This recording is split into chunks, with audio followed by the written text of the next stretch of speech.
उत्तर क्षेत्र सांस्कृतिक केंद्र पटियाला के निदेशक प्रोफेसर डॉक्टर सौभाग्यवर्धन बृहस्पति जी और सभी दर्शकों, श्रोतागण एवं साहित्य जगत से रूबरू गणमान्य महानुभाव को मेरा प्रणाम, नमस्कार, आदाब, सत श्री अकाल। मैं सुनैनामीत पानीपत से उत्तर क्षेत्र सांस्कृतिक केंद्र पटियाला की ओर से मुझे भक्तिकालीन कवि गोविंद स्वामी जी पर शोधपरक वक्तव्य देने का आदेश हुआ था। प्रस्तुत है मेरा शोधपरक वक्तव्य। हमारे हिंदी साहित्य का दूसरा काल भक्ति काल है।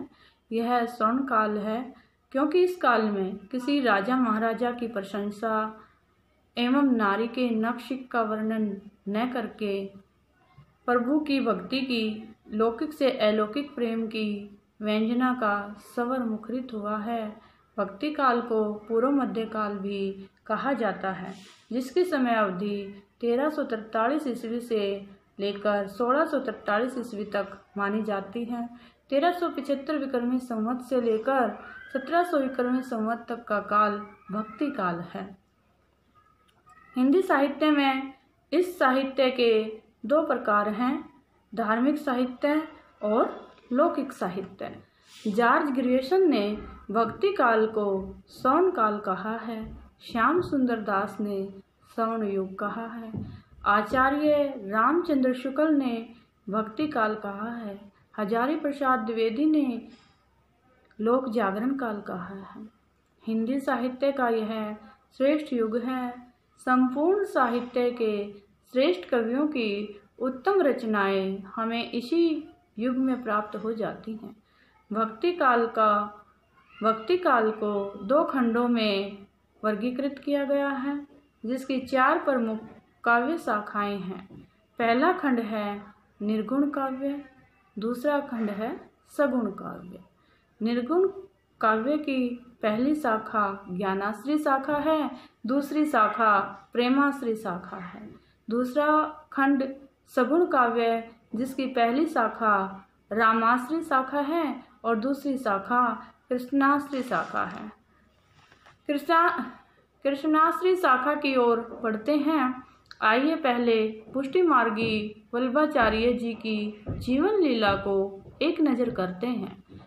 वल्लभाचार्य भक्तिकालीन सगुण धारा की कृष्ण भक्ति शाखा के आधार स्तंभ एवं पुष्टि मार्ग के प्रणेता माने जाते हैं, जिनका प्रादुर्भाव ईस्वी सन 1479 वैशाख कृष्ण एकादशी को दक्षिण भारत के कांकरवाड़ ग्रामवासी तैलंग ब्राह्मण श्री लक्ष्मण भट्ट जी की पत्नी इलम्मा गारू के गर्भ से काशी के समीप हुआ था।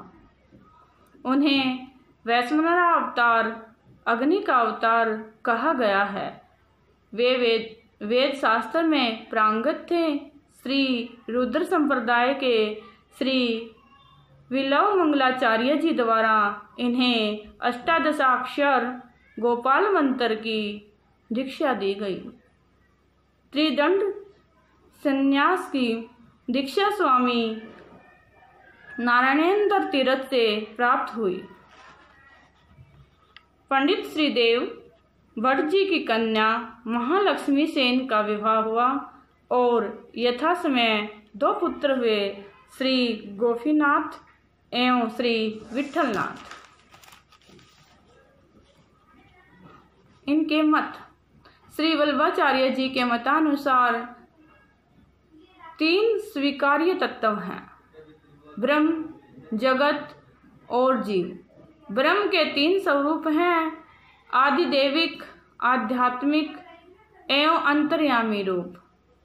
अनंत दिव्य गुणों से युक्त पुरुषोत्तम श्री कृष्ण को ही परब्रह्म स्वीकारते हुए उनके मधुर रूप एवं लीलाओं को ही जीव में आनंद के आविर्भाव का स्रोत माना गया है। जगत ब्रह्म की लीला का विलास है। संपूर्ण सृष्टि लीला के निमित्त ब्रह्म की आत्मकीर्ति सिद्धांत भगवान श्री कृष्ण के अनुग्रह को पुष्टि कहा गया है। भगवान के इस विशेष अनुग्रह से उत्पन्न होने वाली भक्ति को पुष्टि भक्ति कहा जाता है। जीवों के 3 प्रकार हैं। पुष्टि जीव जो भगवान के अनुग्रह पर निर्भर रहते हुए नित्य लोक लीला में प्रवेश के अधिकारी बनते हैं। मर्यादा जीव जो वेदोक्त विधियों का अनुसरण करते हुए विभिन्न लोक प्राप्त करते हैं। प्रवाह जीव जो जगत प्रपंच में ही निमग्न रहते हुए सांसारिक सुखों की प्राप्ति हेतु सतत चेष्टारत रहते हैं। ब्रह्म के साथ जीव जगत का संबंध निरूपण करते हुए उनका मत था कि जीव ब्रह्म का सदंश है, जगत भी ब्रह्म का सदंश है। अंश एवं अंशी में भेद न होने के कारण जीव जगत और ब्रह्म में परस्पर अभेद है। अंतर मात्र इतना है कि जीव में तो ब्रह्म का आनंदांश आवृत रहता है, जबकि जड़ जगत में इसके आनंदांश व चैतन्यांश दोनों ही आवृत रहते हैं। शिष्य परंपरा श्री वल्लभाचार्य जी के 84 शिष्यों के अलावा अनगणित भक्त, सेवक व अनुयायी थे। प्रमुख ग्रंथ श्री वल्लभाचार्य ने अनेक भाष्य ग्रंथों, नामावलियों एवं स्रोतों की रचना की है, जिनमें प्रमुख 16 सम्मिलित हैं, जिन्हें षोडश ग्रंथ के नाम से जाना जाता है। यमुनाष्टक, बालबोध, सिद्धांत मुक्तावली, सेवाफल, जल भेद, सिद्धांत रहस्य, नवरत्न स्रोत आदि। शरीर का त्याग 1587 विक्रमी संवत आषाढ़ शुक्ल तृतीया सन 1531 को उन्होंने अलौकिक रीति से इह लीला संवरण कर सदैव प्रयाण किया, जिसे आसुर व्याम मोह लीला कहा जाता है। वैष्णव समुदाय उनका चिरऋणी है। अष्टछाप की स्थापना।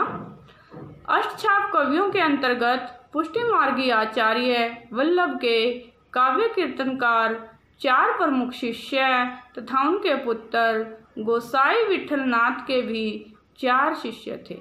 श्री वल्लभाचार्य जी के 4 प्रमुख शिष्य कुंभनदास, सूरदास, परमानंद दास, कृष्णदास। श्री विठलनाथ जी के 4 शिष्य गोविंद स्वामी, नंददास, छीत स्वामी, चतुर्भुजदास। इन 8 संत कवियों को मिलाकर श्री विठलनाथ जी ने अष्टछाप की स्थापना 1565 ईस्वी में की थी। 8 संत कवि ब्रजभूमि के निवासी थे और श्रीनाथ जी के समक्ष गान रच करके गाया करते थे। विठलनाथ जी के जीवन के बारे में जानते हैं।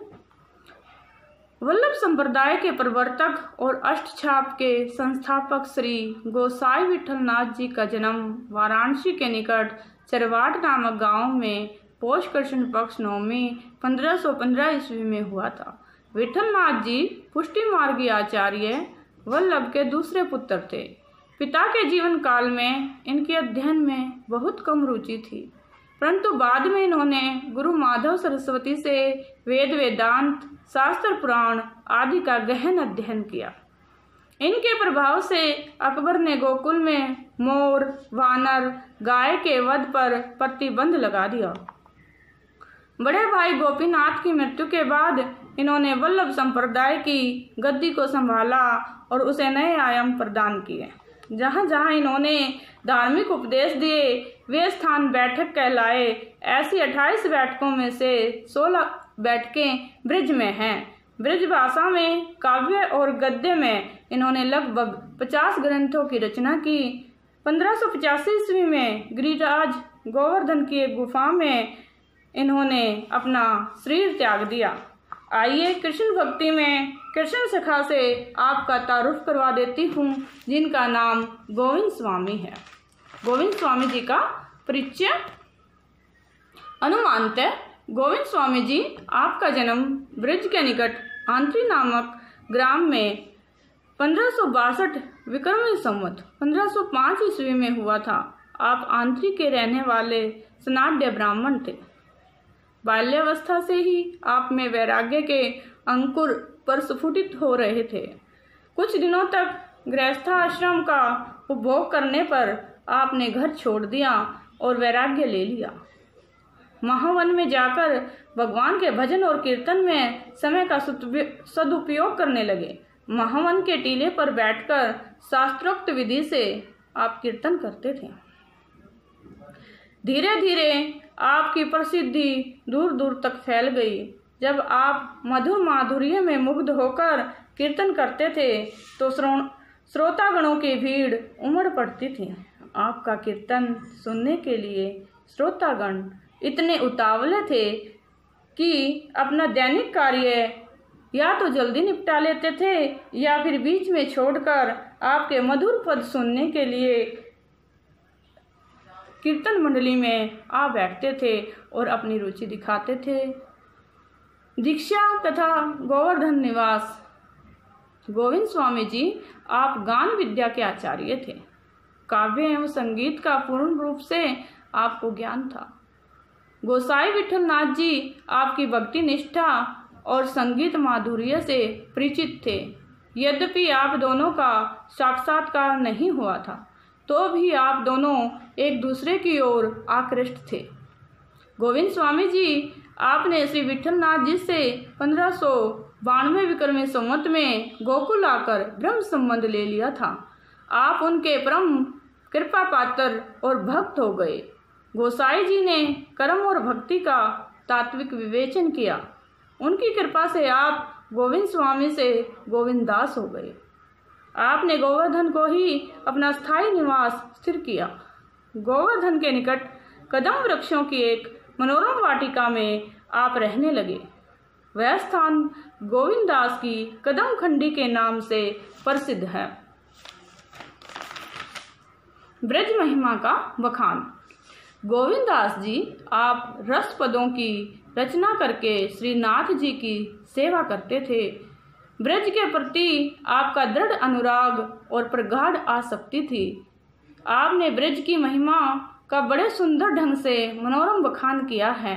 आप कहते थे, वैकुंठ जाकर क्या होगा, न तो वहाँ कालिंदी गिरी नंदिनी तट को चूमने वाली सलोनी लतिकाओं की शीतल और मनोरम छाया है और न ही भगवान श्री कृष्ण की मधुर वंशी ध्वनि की रसालता है। न तो वहाँ नंद यशोदा हैं और न उनके चिदानंद घन मूर्ति श्याम सुंदर है। न तो वहाँ ब्रजरज है, न प्रेमोन्मत्त वहाँ राधा रानी के चरण अरविंद मकरंद का रसास्वादन है। आप हमेशा ब्रज में श्रीनाथ जी की सेवा करने में सच्ची खुशी का अनुभव करते थे। आपको ब्रजभूमि स्वर्ग से भी अधिक सुखदायी लगती थी। ब्रज के लिए आप वैकुंठ की प्रस्तावना को भी ठुकरा देते हैं। आपको वैकुंठ से अधिक सुखदायी धाम ब्रज प्रतीत होता है।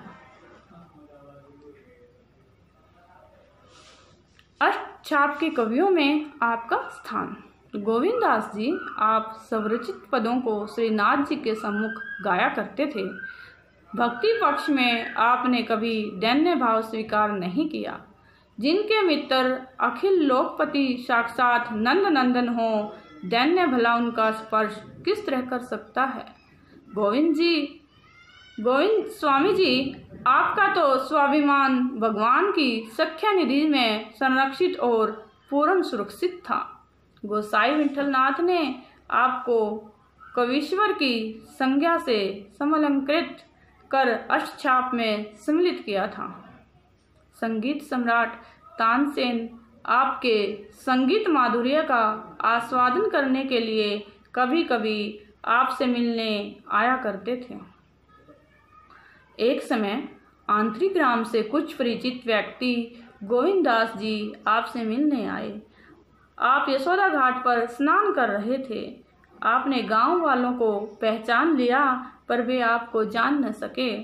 गोविंद स्वामी जी आप से वे पूछने लगे कि गोविंद स्वामी जी कहाँ गए, तो आपने कहा कि गोविंद स्वामी जी मरकर गोविंद दास हो गए। गांव वालों ने आपके चरण स्पर्श किए। आपके पवित्र दर्शन से उन्होंने अपने सौभाग्य की सराहना की। भैरव राग गायन। एक दिन गोविंददास जी आप यशोदा घाट पर बैठकर बड़े प्रेम भाव से भैरव राग गा रहे थे। प्रातःकाल के शीतल शांत मनोहर वातावरण में चराचर जीव तन्मय होकर भगवान की कीर्ति माधुरी का पान कर रहे थे। बहुत से यात्री एकत्र हो गए।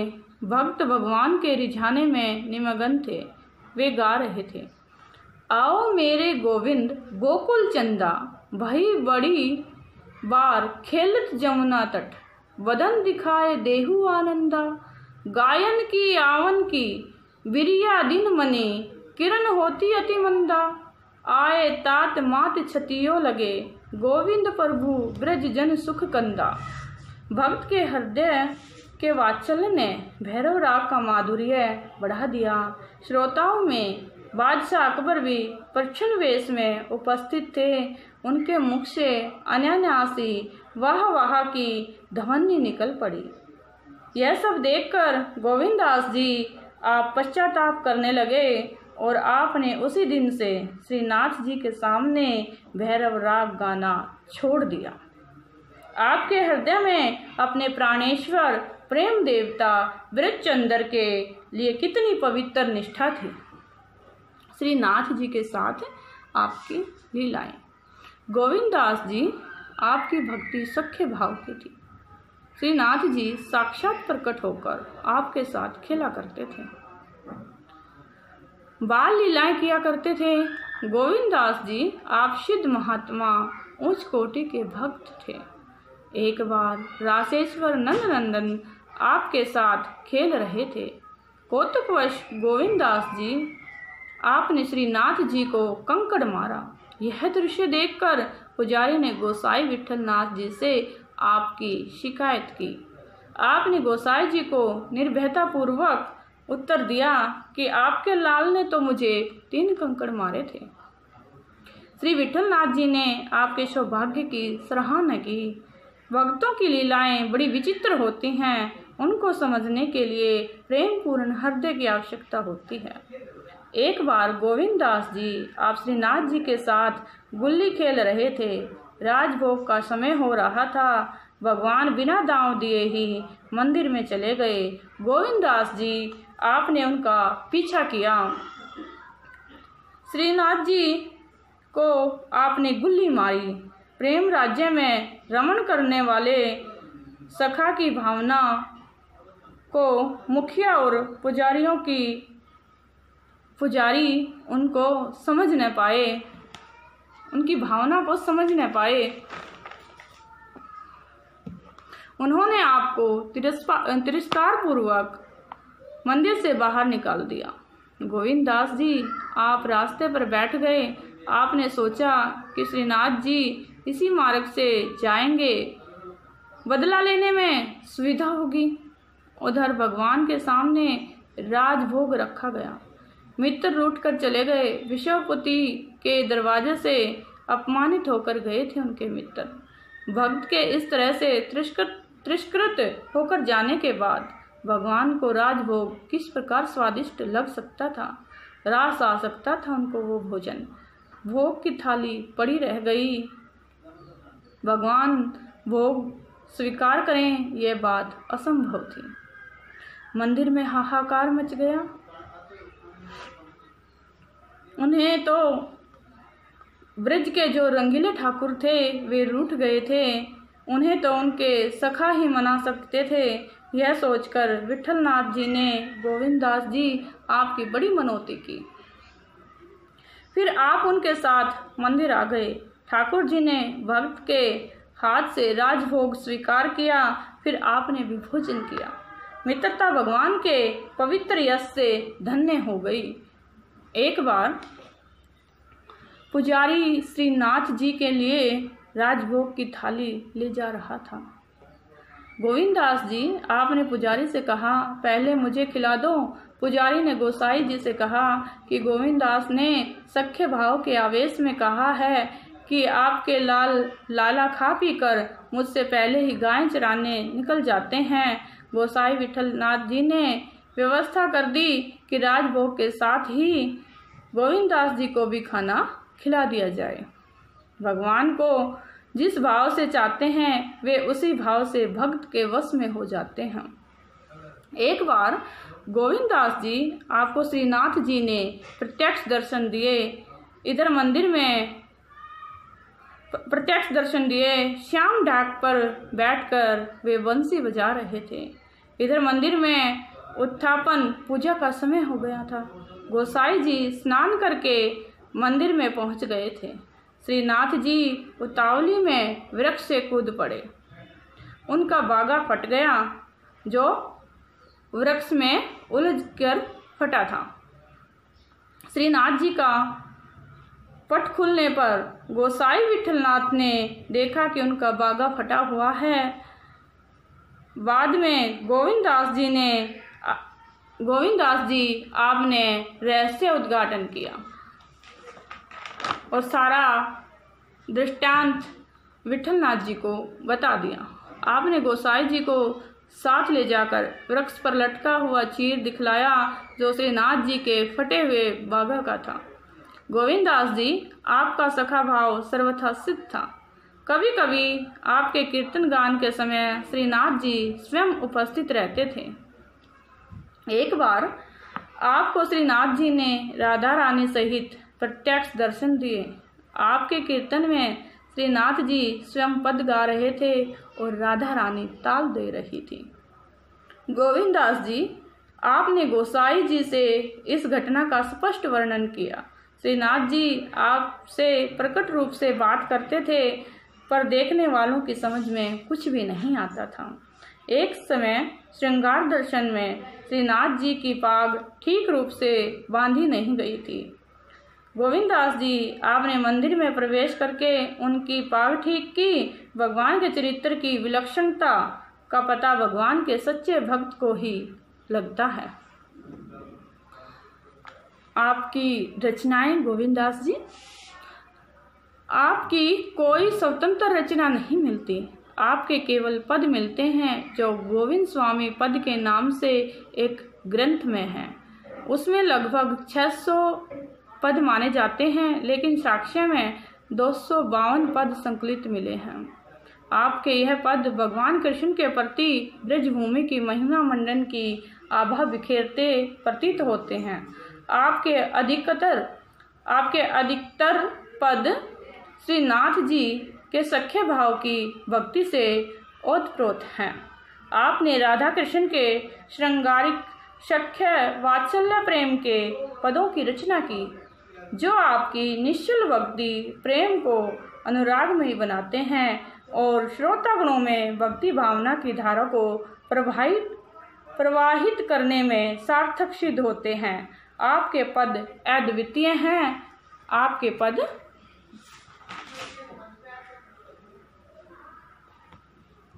प्रातः समय उठी जसुमती जननी, प्रातः समय उठी जसुमती जननी, गिरिधर सुत को उपटिन हवावती, करी श्रृंगार वसन भूषण, सजी फूलन रची रची पाग बनावती, रची रची पाग बनावती। छूटे बंद बागे अति, शोभित बिच बिच चौव, अर्गजा लावती। सूथन लाल फूंदना, शोभित आजू की छवि कछु, कहती न आवती। विविध कुसुम की माला उर, श्री धरी श्रीकर मुरली बेत, गहावती। ले दर्पण देखे श्री मुख को, गोविंद प्रभु चरणिन सिर नावती। श्री वल्लभ चरण लगो चित मेरो, श्री वल्लभ चरण लगो चित मेरो, श्री वल्लभ चरण लगो चित मेरो। इन बिन और कछु नहीं भावे, इन चरणन को मैं चेरो, इन चरणन को मैं चेरो। इन छोड़ और जो ध्यावे सो मूर्ख घनेरो, इन छोड़ और जो ध्यावे सो मूर्ख घनेरो, गोविंद दास यह निश्चय करी सो ही ज्ञान भलेरो, गोविंद दास यह निश्चय करी सो ही ज्ञान भलेरो। आओ मेरे गोविंद गोकुल चंदा, आओ मेरे गोविंद गोकुल चंदा, भई बड़ी बार खेलत जमुना तट, वदन दिखाई देहु आनंदा, गायन की आवन की बिरिया दीन मणि किरण, होती अति मंदा, आए तात मात छतियो लगे, गोविंद प्रभु ब्रज जन सुख कंदा, ब्रज सुख कंदा।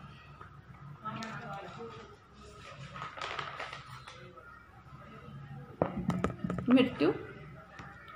गोविंद दास जी आपने गोवर्धन में एक कंदरा के निकट 1642 विक्रमी संवत 1585 ईस्वी में लीला प्रवेश किया, शरीर छोड़ दिया। आपने आजीवन श्री राधा कृष्ण की श्रृंगार लीला के पद गाए। भगवान को आपने अपनी संगीत काव्य कला से रिझाया। आप काशीनाथ जी से सख्य भाव का प्रेम अलौकिक था, अद्वितीय था।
मैं मेहदी हसन सन ऑफ सादक अली बड़ी टिबे वाले इंटरनेशनल निकाल मलेरकोटला असी धन्नवादियाँ शुक्रगुजार हाँ north zone cultural centre Patiala दे जिन्हों ने इस कोविड कोरोना 19 की भयानक महामारी दे विच साडे सारे ग्रुप नूं घर बैठिਆਂ ਨੂੰ रोजगार दिता। असी बड़े शुक्रगुजार हाँ। नाल सांझ तां रख ले जप ले बंदिया जप ले अल्लाह राम वाहे गुरु जप ले बंदिया जप ले अल्लाह राम वाहे गुरु जप ले बंदिया जप ले अल्लाह राम वाहे गुरु जप ले।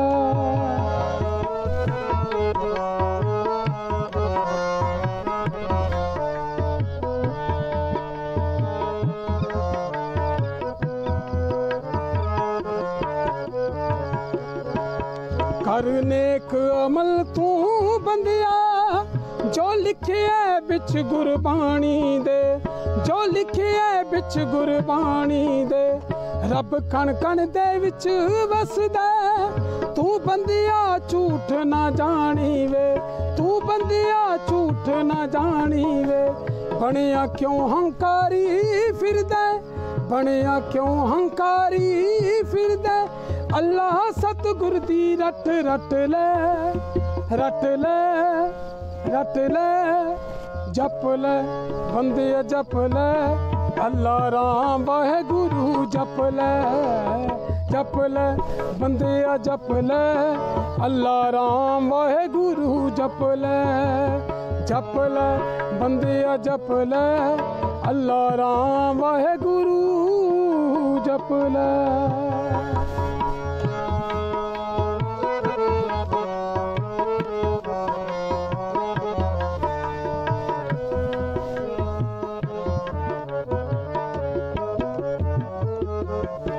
गल धर्म मजहब दी छड़ दे दिलों वहम तूई दा कट दे बूटा लाया पापा वाला ओदी जड़ नू बंदिया पट दे ओदी जड़ नू बंदिया पट दे बनिया क्यों हंकारी फिरदे बनिया क्यों हंकारी फिरदे पंड सच वाली सिर चक ले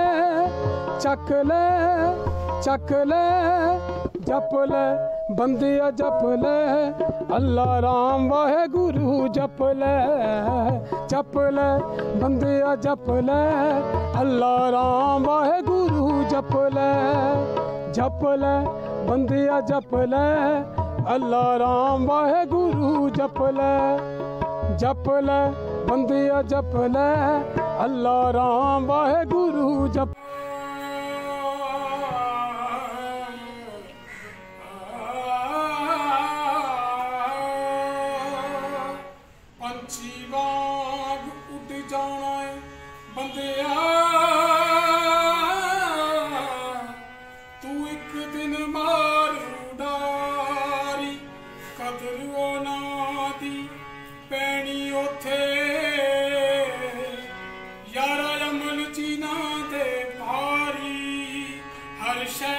छड़नी पैनी बंदिया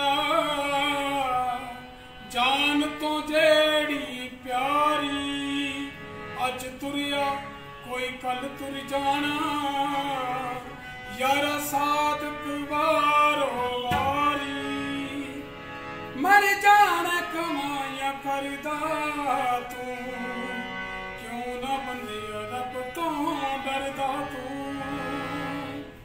मर जाना कमाया करदा क्यों ना बंदिया रब तो डरदा तू कौन मेरी करदा तू मेरी करदा तू किसे नाल सांझ रख ले जप ले बंदिया जप ले अल्लाह राम वाहे गुरु जप ले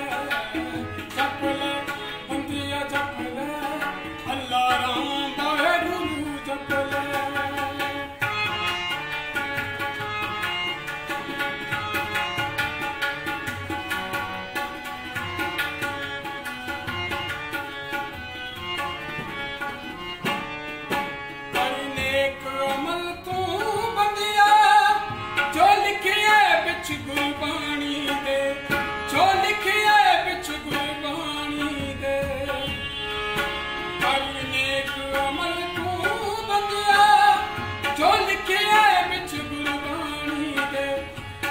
कण कण दे विच वसदा तू बंदिया झूठ ना जानी वे तू बंदिया झूठ ना जानी वे बड़िया क्यों हंकारी फिरदा अल्लाह सतगुर दी रट रट ले जप ले बंदिया जप ले अल्लाह राम वाहेगुरू जप ले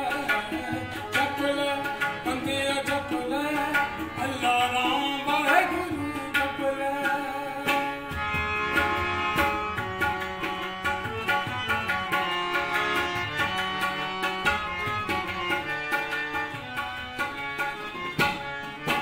गल धर्म मजहब दी छड्ड दे दिला वैन दुई दा कढ दे दिला वैन दुई दा कढ दे बूटा लाया पापा वाला ओदी जड़ नूं बंदिया वड दे ओदी जड़ नूं बंदिया वड दे ना कर पैर बरोध तू इत्थे मंड सच वाली सिर चक ले जप ले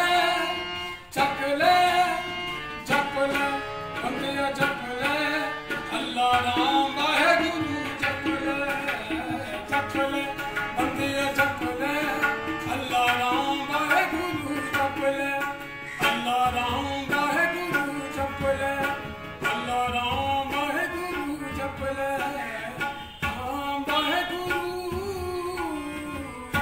जप ले भाई साहब हाँ जी जनाब ਮੈਨੂੰ ਇੱਕ ਨੌਕਰ ਦੀ ਲੋੜ ਆ है जी ਮੈਨੂੰ ਇੱਕ ਨੌਕਰ ਦੀ ਲੋੜ ਆ नौकर मैनू रख लो जी ਯਾਰ ਮਜ਼ਾਕ ਤਾਂ ਨਹੀਂ ਕਰਦਾ ना ਕਿਤੇ ना ना ना तुसी मैनू नौकर रखो मैं तो पहले ही लॉकडाउन करके ਅੱਛਾ ਆ ਕਰੋਨਾ ਮਹਾਮਾਰੀ ਦਾ ਬਾਹਰ ਹੋ कोरोना ਗਿਆ महामारी करके जी मैं तो पहले ही ਮੈਨੂੰ ਕੰਮ ਵਾਲੇ ਦੀ ਲੋੜ ਆ ਯਾਰ हाँ जी आप लै पाएंगे जी नौकर ਨੌਕਰ ਰਹਿ ਪਏਗਾ ਮੇਰੇ हाँ जी ਘਰੇ नौकर रह पाएंगे जी ਠੀਕ ਆ ਵੀ पहले ये दसो तुसी कदे नौकर रखे ਹਾਂ ਮੇਰੇ ਪਹਿਲਾਂ ਨੌਕਰ ਰੱਖਿਆ ਹੋਇਆ ਸੀ ਘਰੇ केड़ा सी ਉਹ ਨੇਪਾਲੀ ਸੀ ਯਾਰ वो फिर कोरोना लेके आया बेचारे वो ਉਹ ਨਹੀਂ हाँ ਉਹ ਯਾਰ ਮੈਂ ਹਟਾਤਾ ਉਹ ਉਹਦੀਆਂ ਅੱਛਾ। ਆਦਤਾਂ ਮਾਰੀਆਂ ਸੀ ਕੁਛ वो की करदा सी ਉਹ ਯਾਰ ਮੇਰੇ ਘਰੋਂ ਪੈਸੇ ਚੱਕਦਾ ਸੀ ਚੋਰੀਆਂ चोरी करदा सी ਚੋਰੀ ਕਰਦਾ ਸੀ वो चक लेंदे ने भाई नेपालियां नु आप होगी ਹਾਂ ਉਹ ਪੈਸੇ ਚੱਕਦਾ ਸੀ ਇਸ ਕਰਕੇ ਮੈਂ ਹਟਾਤਾ ਉਹ अच्छा हुन तुसी मैनू नौकर रख ਮੈਂ ले ਤੈਨੂੰ ਨੌਕਰ ਰੱਖਣਾ ਠੀਕ ਆ और ठीक है जी नौकर रह पाएंगे जी नौकरी ਨੌਕਰੀ ਤੈਨੂੰ ਉਹਨੂੰ ਤਾਂ ਮੈਂ ਦਿੰਦਾ ਸੀ 4.5 ਰੁਪਏ ਮਹੀਨੇ ਦਾ अच्छा ਤੂੰ ਪੰਜਾਬੀ ਆ ਤੈਨੂੰ ਮੈਂ 7000 ਰੁਪਏ ਦੇ ਦੂੰਗਾ ਮਹੀਨੇ ਦਾ है जी ਤੈਨੂੰ 7000 ਰੁਪਏ ਮਹੀਨੇ ਦਾ ਦੇ थोड़ा जिहा ਦੂੰਗਾ। बता लो ਕਿੰਨੇ ਕਰਨਾ ਯਾਰ थोड़ा जिहा बता ਚੱਲ ਯਾਰ ਤੈਨੂੰ थोड़ा जिहा बता 7500 ਰੁਪਏ ਮਹੀਨਾ ਦੇ ਦੂੰ वो की ना हुंदा जी 7500 7.5 ਠੀਕ ਚਲੋ ਆ ਠੀਕ ਹੈ ਜੀ ਆਪਾਂ ਗਰੀਬ ਬੰਦੇ ਆ ਹਾਂ ਤੁਹਾਨੂੰ ਪਤਾ ਹੀ ਆ ਵੀ ਗਰੀਬੀ ਕਰਕੇ ਥੋੜੀ ਜਿਹੀ ਤੰਗੀ ਜੀ ਹੈ ਉਹ ਕੋਈ ਨਾ ਹਾਂ। ਭਰਾਵਾ ਇੱਕ ਦੂਜੇ ਦੀ ਮਦਦ ਕਰਨੀ ਚਾਹੀਦੀ ਹੈ ਜੀ ਅੱਛਾ ਮਹਾਮਾਰੀ ਵਿੱਚ ਜੀ ਹਾਂਜੀ ਹਾਂਜੀ ਬਿਲਕੁਲ ਚਾਹੀਦੀ ਹੈ ਜੀ ਚਾਹੀਦੀ ਇਹ ਗੱਲ ਸੁਣ ਲੈ ਹਾਂਜੀ ਮੈਂ ਤੇ ਤੋਂ ਵੀ ਘਰ ਦਾ ਕੰਮ ਨਹੀਂ ਕਰਾਉਣਾ ਹਾਂ ਨਾ ਤੇ ਤੋਂ ਖੇਤ ਬੰਦੇ ਦਾ ਕੰਮ ਕਰਾਉਣਾ ਠੀਕ ਹੈ ਜੀ ਮੈਂ ਕਰਦਾ ਵਪਾਰ ਦਾ ਕੰਮ ਹੀਰੇ ਮੋਤੀਆਂ ਦਾ ਵਪਾਰ ਹਾਂ ਅੱਛਾ ਮੈਂ ਤੈਨੂੰ ਆਪਣੇ ਨਾਲ ਰੱਖਣਾ ਨਾਲ ਲੈ ਕੇ ਜਾਇਆ ਕਰਨਾ ਹਾਂਜੀ। ਜਦੋਂ ਮੈਂ ਆਪਣੇ ਨਾਲ ਲੈ ਕੇ ਜਾਇਆ ਕਰਨਾ ਤੈਨੂੰ ਵਪਾਰ ਕਰਨਾ ਮੈਨੂੰ ਨਾਲ ਲੈ ਕੇ ਜਾਣਾ ਹਾਂ। ਆਪਾਂ ਵਕਤ ਚੱਲਾਂਗੇ ਜੀ ਠੀਕ ਆ ਚੱਲਿਆ ਕਰੇਗਾ ਮੇਰਾ ਨਾਲ ਕੋਈ ਚੱਕਰ ਨਹੀਂ ਜੀ ਤੇਰੀਆਂ ਕੋਈ ਸ਼ਰਤਾਂ ਸ਼ੁਰਤਾਂ ਤਾਂ ਨਹੀਂ ਹੈਗੀਆਂ ਮੇਰੀਆਂ 3 ਸ਼ਰਤਾਂ ਨੇ ਜੀ ਕਾਹਦੀਆਂ ਕਿਹੜੀਆਂ ਸ਼ਰਤਾਂ ਵੀ ਮੇਰੀਆਂ ਸ਼ਰਤਾਂ ਨੇ ਜਿੱਥੇ ਮੈਂ ਨੌਕਰੀ ਕਰਦਾ ਪਹਿਲਾਂ ਦੱਸਦਾ ਅੱਛਾ ਕਿਹੜੀਆਂ ਸ਼ਰਤਾਂ ਨੇ ਵੀ ਦੱਸ ਦੇ ਸ਼ਰਤਾਂ ਮੇਰੀਆਂ ਇਹ ਨੇ ਜੀ ਹਾਂ ਇੱਕ ਤਾਂ ਮੈਂ ਖਾਊਂ ਤੁਹਾਡੇ ਨਾਲ ਜਦੋਂ ਆਪਾਂ ਵਪਾਰ ਕਰਨ ਜਾਵਾਂਗੇ ਹਾਂਜੀ। ਖਾਵੇਂਗਾ ਮੇਰੇ ਨਾਲ ਇੱਕ ਤਾਂ ਖਾਊਂ ਤੇਰੇ ਨਾਲ ਇਹ ਕਿਹੜੀ ਗੱਲ ਹੈ ਯਾਰ ਖਾਣ ਵਾਲੀ ਇੱਕ ਪੀਊਂ ਤੇਰੇ ਨਾਲ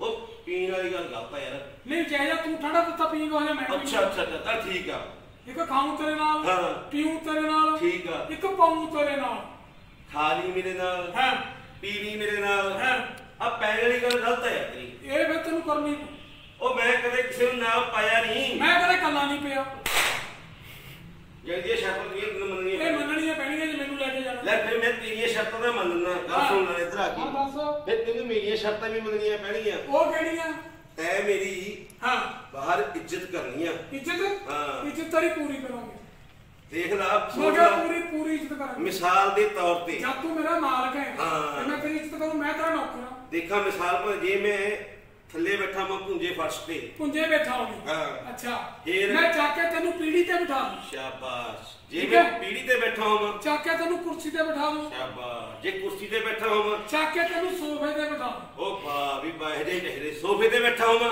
ਫੇਰ ਚੱਕ ਕੇ ਤੈਨੂੰ ਰੰਗਲੇ ਪਲਕ ਤੇ ਬਿਠਾ ਉਹ ਵਾਹ ਵੈਰੀ ਗੁੱਡ ਜੇ ਪਲੰਗ ਤੇ ਵੀ ਬੈਠਾ ਹੋਵਾਂ ਚੱਕ ਕੇ ਗਾਉਣ ਚ ਦੇ ਦੂੰ ਐ ਨਹੀਂ ਮੇਰੇ ਗੱਲ ਗਲਤ ਆ ਹੈ ਤੂੰ ਤਾਂ ਉੱਠੀ ਕੰਮ ਕਰ ਦਿੰਦਾ ਯਾਰ ਆ ਕੇ ਗਲਤ ਹੋ ਗਈ ਹਾਂ ਅੱਛਾ ਫੇਰ ਉਹ ਤੇਰੀ ਮਗਰ ਇੱਕ ਗੱਲ ਕਹਿੰਦੇ ਹੋਣਾ ਕੀ ਲੋਕਾਂ ਨੂੰ ਇਹ ਪਤਾ ਲੱਗੇ ਕੀ? ਪਹਿਲੇ ਨੰਬਰ ਹਾਂ। ਵੀ ਕੋਈ ਅਮੀਰ ਜਾ ਰਿਹਾ ਅਮੀਰ ਜਾ ਰਿਹਾ ਨਾਲ ਨੌਕਰ ਹੈ। ਹਾਂ ਅੱਛਾ ਇਹ ਦੱਸੋ ਹਾਂ ਪਹਿਲੇ ਨੰਬਰ ਤੇ ਤਾਂ ਆਹ ਤੇ ਕਸਤੂਰੀ ਚੱਕਣੀ ਆ ਹੈ ਆਹ ਕਸਤੂਰੀ ਆ ਕਸਤੂਰੀ ਆ ਬੇਟੀ ਚ ਕਸਤੂਰੀ ਹੈ। ਹਾਂ ਅੱਛਾ ਇਹ ਚੱਕ ਕੇ ਤੇ ਮੇਰੇ ਮਗਰ ਨਾ ਇਹ ਚੱਕ ਓਏ ਕੀ ਹੋਇਆ ਉਹ ਤਾਂ ਖੜਕਦੀ ਬਹੁਤ ਆ ਯਾਰ ਇਹ ਤਾਂ ਓਏ ਕਸਤੂਰੀ ਆ ਇਹ ਹਾਂ ਅੱਛਾ ਹਾਂ ਉਹ ਯਾਰ ਫਿਰ ਇਹ ਖੁੱਲਦੀ ਲੱਗਦੀ ਕਿਵੇਂ ਵੀ ਹੈ ਓਏ ਇਹਦੇ ਆਟੋਮੈਟਿਕ ਲੌਕ ਲੱਗਿਆ ਹੋਇਆ ਤਾਂ ਸਾਈਡ ਤੇ ਅੱਛਾ ਹਾਂ ਇਹਦੇ ਵਿੱਚ ਅਮੀਰਾਂ ਦੇ ਕੱਪੜੇ ਰੱਖੇ ਜਾਂਦੇ ਨੇ ਇਹਦੇ ਚ ਹਾਂ ਬਾਕੀ ਸਹੀ ਹੈ ਭਾਈ ਇਹ ਚੱਕ ਕੇ ਸਿਰ ਤੇ ਨਾ ਤੈ ਹਾਂ। ਇਹਦੇ ਮਗਰ ਕਹਿੰਦੇ ਹੋਣਾ ਕੀ ਗੱਲ ਕਹਿਣੀ ਹੈ ਅੱਛਾ ਤੇਰੇ ਮਗਰ ਆਵਾਂ ਹਾਂ ਸਿਰ ਤੇ ਚੱਕਣੀ ਆ ਪਹਿਲਾਂ ਇਹ। ਸਿਰ ਤੇ ਚੱਕ ਕੇ ਹਾਂ। ਚੱਕ ਕੇ ਦਿਖਾਈ ਮਾੜੀ ਪਤਾ ਕਿਵੇਂ ਚੱਕਣੀ ਹੈ ਹਾਂ। ਇਹ ਐ ਕਰਕੇ ਤੇ ਐ ਧਰ ਲੈਣੀ ਸਿਰ ਤੇ ਸਿਰ ਤੇ ਹਾਂ। ਐ ਕਰ ਹਾਂ। ਐ ਮਾੜਾ ਜਿਹਾ ਅੱਡੇ ਤੱਕ ਆਈ ਕਿਉਂ ਅੱਡੇ ਤੱਕ ਫੇਰ ਇੱਥੇ ਮੇਰੀ ਪਿੰਡ ਚ ਬਣੀ ਹੋਈ ਹੈ ਇਹਦੀ ਤਾਂ ਪੱਟਣੀ ਹੈ ਇਹ ਨਹੀਂ ਲੈਣ ਮੇਰੀ ਇਹ ਚੱਕ ਕੇ ਨਾ ਸਿਰ ਤੇ ਅੱਛਾ ਐ ਮੇਰੇ ਮਗਰ ਪਤਾ ਕੀ ਕਹਿੰਦੇ ਹੁਣ ਕੀ ਕਹਾ ਬਈ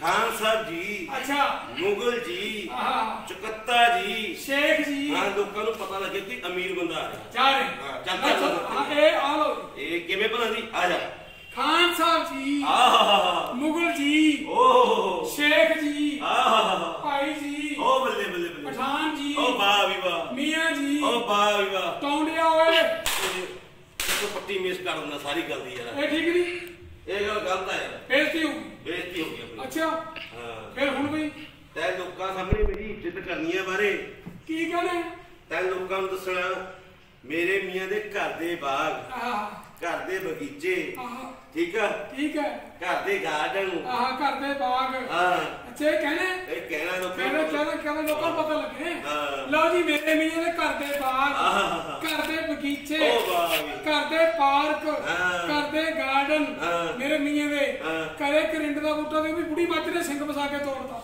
ਇਹ ਪੱਟੀ ਮੇਸ ਹੋ ਗਈ ਪੱਟੀ ਮਿਸ ਕਰਨਾ ਮਗਰੋਂ ਆ ਕੇ ਚਲੋ ਆਪਾਂ ਹੁਣ ਨਹੀਂ ਆਪਾਂ ਕਹਿੰਦੇ ਤੇ ਇੱਕ ਗੱਲ ਹੋਰ ਕਹਿਣੀ ਆ ਹਾਂ ਹੋਰ ਕੀ ਕਹਾਂਗੇ ਮੇਰੇ ਮੀਆਂ ਦੇ ਘੋੜਿਆਂ ਤੇ ਦਿਸ਼ਾਲੇ ਮੇਰੇ ਮੀਆਂ ਦੇ ਘੋੜਿਆਂ ਤੇ ਦਿਸ਼ਾਲੇ ਹਾਥੀਆਂ ਤੇ ਦਿਸ਼ਾਲੇ ਹਾਥੀਆਂ ਤੇ ਦਿਸ਼ਾਲੇ ਕੁੱਤਿਆਂ ਤੇ ਦਿਸ਼ਾਲੇ ਕੁੱਤਿਆਂ ਤੇ ਦਿਸ਼ਾਲੇ ਹਾਂ, ਪਤਾ ਗਾਂ ਦੇ ਲੱਗ- ਮੱਝਾਂ ਤੇ ਓ ਦਿਸ਼ਾਲੇ ਸ਼ਾਬਾਸ਼ ਸਾਰਾ ਟੱਬਰ ਇੱਕ ਰਜਾਈ ਚ ਸੌਂਦਾ ਓਏ ਇਹ ਵੀ ਪੱਟੀ ਮੇਸ ਹੋ ਗਈ ਯਾਰ ਤੂੰ ਐਂਡ ਤੇ ਕੇ ਪੱਟੀ ਮਿਸ ਕਰਨਾ ਸਾਰੀ ਫਿਰ ਹੁਣ ਕਿਵੇਂ ਕਰਾਂਗਾ ਤੇਰੀ ਜ਼ੁਬਾਨ ਚ ਰਹਾਂ ਜਿਵੇਂ ਤੈਂ ਬਾਰੇ ਮੇਰੀ ਜ਼ੁਬਾਨ 'ਚ ਰਹਿਣਾ ਹੋਊ ਅੱਛਾ ਹਾਂ ਤੇਰੀ ਜ਼ੁਬਾਨ ਦੇ ਵਿੱਚ ਹਾਂ ਜਿਵੇਂ ਤੂੰ ਕਹੇ ਉਵੇਂ ਮੈਂ ਕਹਾਂ ਹਾਂ ਮੰਨ ਕੇ ਚੱਲ ਵੀ ਹੁਣ ਦਿਨ ਹੈ ਜੇ ਮੈਨੂੰ ਰਾਤ ਕਹਾਂ ਤੈਨੂੰ ਰਾਤ ਕਹਿਣਾ ਪਊ ਮੈਨੂੰ ਰਾਤ ਕਹਿਣਾ ਪਊ ਹਾਂ ਅੱਛਾ ਜੇ ਭਲਾ ਤੂੰ ਕਹੇ ਵੀ ਹੁਣ ਰਾਤ ਹੈ ਫਿਰ ਰਾਤ ਕਹਿਣਾ ਪਊ ਤੈਨੂੰ ਜੇ ਤੂੰ ਕਹੇ ਵੀ ਦਿਨ ਹੈ ਦਿਨ ਕਹਿਣਾ ਪਊ ਯਾਨੀ ਜਿਵੇਂ ਤੂੰ ਕਹੇ ਉਵੇਂ ਮੰਨਣਾ ਪਊ ਮੈਨੂੰ ਨਹੀਂ ਪਊ ਹਾਂ ਚਲ ਠੀਕ ਆ ਆਪਾਂ ਮੰਨ ਲਾਂਗੇ ਠੀਕ ਹੈ ਤੇ ਇਹ ਇੱਕ ਚੱਲੀਏ।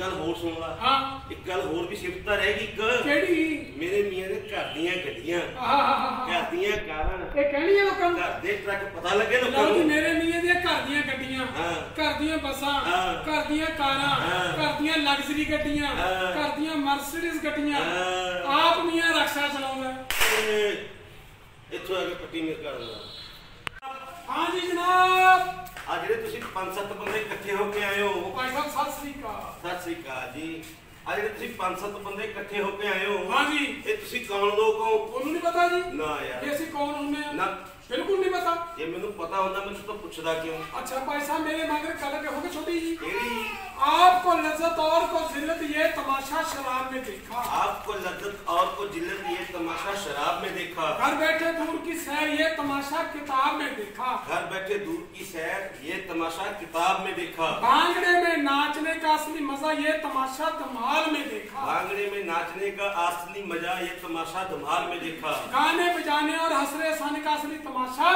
निकाल में देखा सी बड़ी टिप्पे वाले नकली है अच्छा ਤੁਸੀਂ ਨਕਲੀਏ ਹੋ हाँ जी बड़ी टिप्पे वाले निकाल वाले ਅੱਛਾ ਤੁਸੀਂ ਨਕਲੀਆ ਪਤਾ ਕਿਹਨੂੰ ਕਿਹਾ ਜਾਂਦਾ है जी ਨਕਲੀਆ ਪਤਾ ਕਿਹਨੂੰ ਕਹਿੰਦੇ ਆ हाँ जी ਕਿਹਨੂੰ ਕਹਿੰਦੇ ਆ जेड़ा नया नमूना बनावे हाँ। अमीर को दिखलावे हाँ। अमीर दी नई और ताजी अकल पैदा करे हाँ। रंजी को दूर करे हाँ। खुशी को नजदीक करे हाँ। जैसे मैले कपड़े नु साबन लाती मैल दूर होगी हाँ। सफेदी नजदीक होगी हाँ। दिल नु गुलाब दे फुल वांगू टै टै करन ला दे ਹਾਂ खुश कर दे हाँ। और वो भाई साहब नकलिया कहंदे ने ਉਹਨੂੰ ਨਕਲੀਆ ਕਹਿੰਦੇ ਨੇ जेड़ा नकलिए नु सुन ले ਹਾਂ तनो तनो सुन ले ਗੌਰ ਨਾਲ ਸੁਣ ਲੈ गौर ना सुन ले हाँ। भाई साहब मुड़ के न्याणा नहीं हुंदा ਓਏ ਸਿਆਣਾ ਨਹੀਂ ਹੁੰਦਾ है ਸਿਆਣਾ ਨਹੀਂ ਹੁੰਦਾ ਧੌਲੇ ਨਹੀਂ ਆਉਂਦੇ हाँ सियाना नहीं हुंदा जेड़े आगे आगे हुन नहीं आउंदे ਠੀਕ ਆ ਇਹ ਸਹੀ ਹੈ ਜੀ ਇੱਥੇ ਇੱਥੇ ਫਿਰ ਕਾਹਦੇ ਵਾਸਤੇ ਆਏ ਹੋ? ਅਸੀਂ ਜੀ ਹਾਂ ਇੱਥੇ ਸਾਨੂੰ ਯਾਦ ਕੀਤਾ ਜੀ। ਅੱਛਾ ਕਾਹਦੇ ਵਾਸਤੇ? ਇੱਥੇ ਸਾਨੂੰ ਪਤਾ ਲੱਗਾ ਜੀ ਵੀ ਨਕਲਾਂ ਦਾ ਪ੍ਰੋਗਰਾਮ ਹੋ ਰਿਹਾ। ਹਾਂ ਇਸ ਲਈ ਅਸੀਂ ਪਹੁੰਚੇ ਭਾਈ ਸਾਹਿਬ। ਹਾਂ ਮੈਨੂੰ ਇੱਕ ਭਰਮ ਪੈ ਗਿਆ ਛੋਟਾ ਜਿਹਾ। ਕੀ ਭਰਮ ਪੈ ਗਿਆ? ਵੀ ਮੈਂ ਤੁਹਾਨੂੰ ਇਹ ਪੁੱਛਣਾ ਚਾਹੁੰਦਾ ਹਾਂ ਵੀ ਮੈਂ ਜਦੋਂ ਦਾ ਚੱਲਿਆ ਹਾਂ ਮੈਂ ਰੱਬ ਨਹੀਂ ਦੇਖਿਆ। ਰੱਬ ਦੇਖਿਆ ਨਹੀਂ ਤੇ? ਨਾ ਵੀ ਰੱਬ ਰਹਿੰਦਾ ਕਿੱਥੇ ਹੈ, ਅੱਛਾ ਰੱਬ ਬਹਿੰਦਾ ਕਿੱਥੇ ਹੈ, ਅੱਛਾ ਰੱਬ ਦਾ ਹੈਡਕੁਆਟਰ ਕਿੱਥੇ ਹੈ? ਰੱਬ ਘਰਾਂ 'ਚ ਰਹਿੰਦਾ?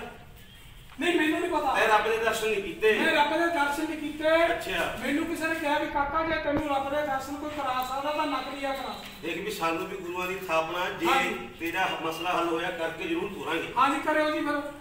ਪਹਿਲੇ ਨੰਬਰ ਤੇ ਤਾਂ ਹਾਂ ਰੱਬ ਤੇਰੇ ਵਿੱਚ ਹੀ ਵਿਰਾਜਮਾਨ ਆ।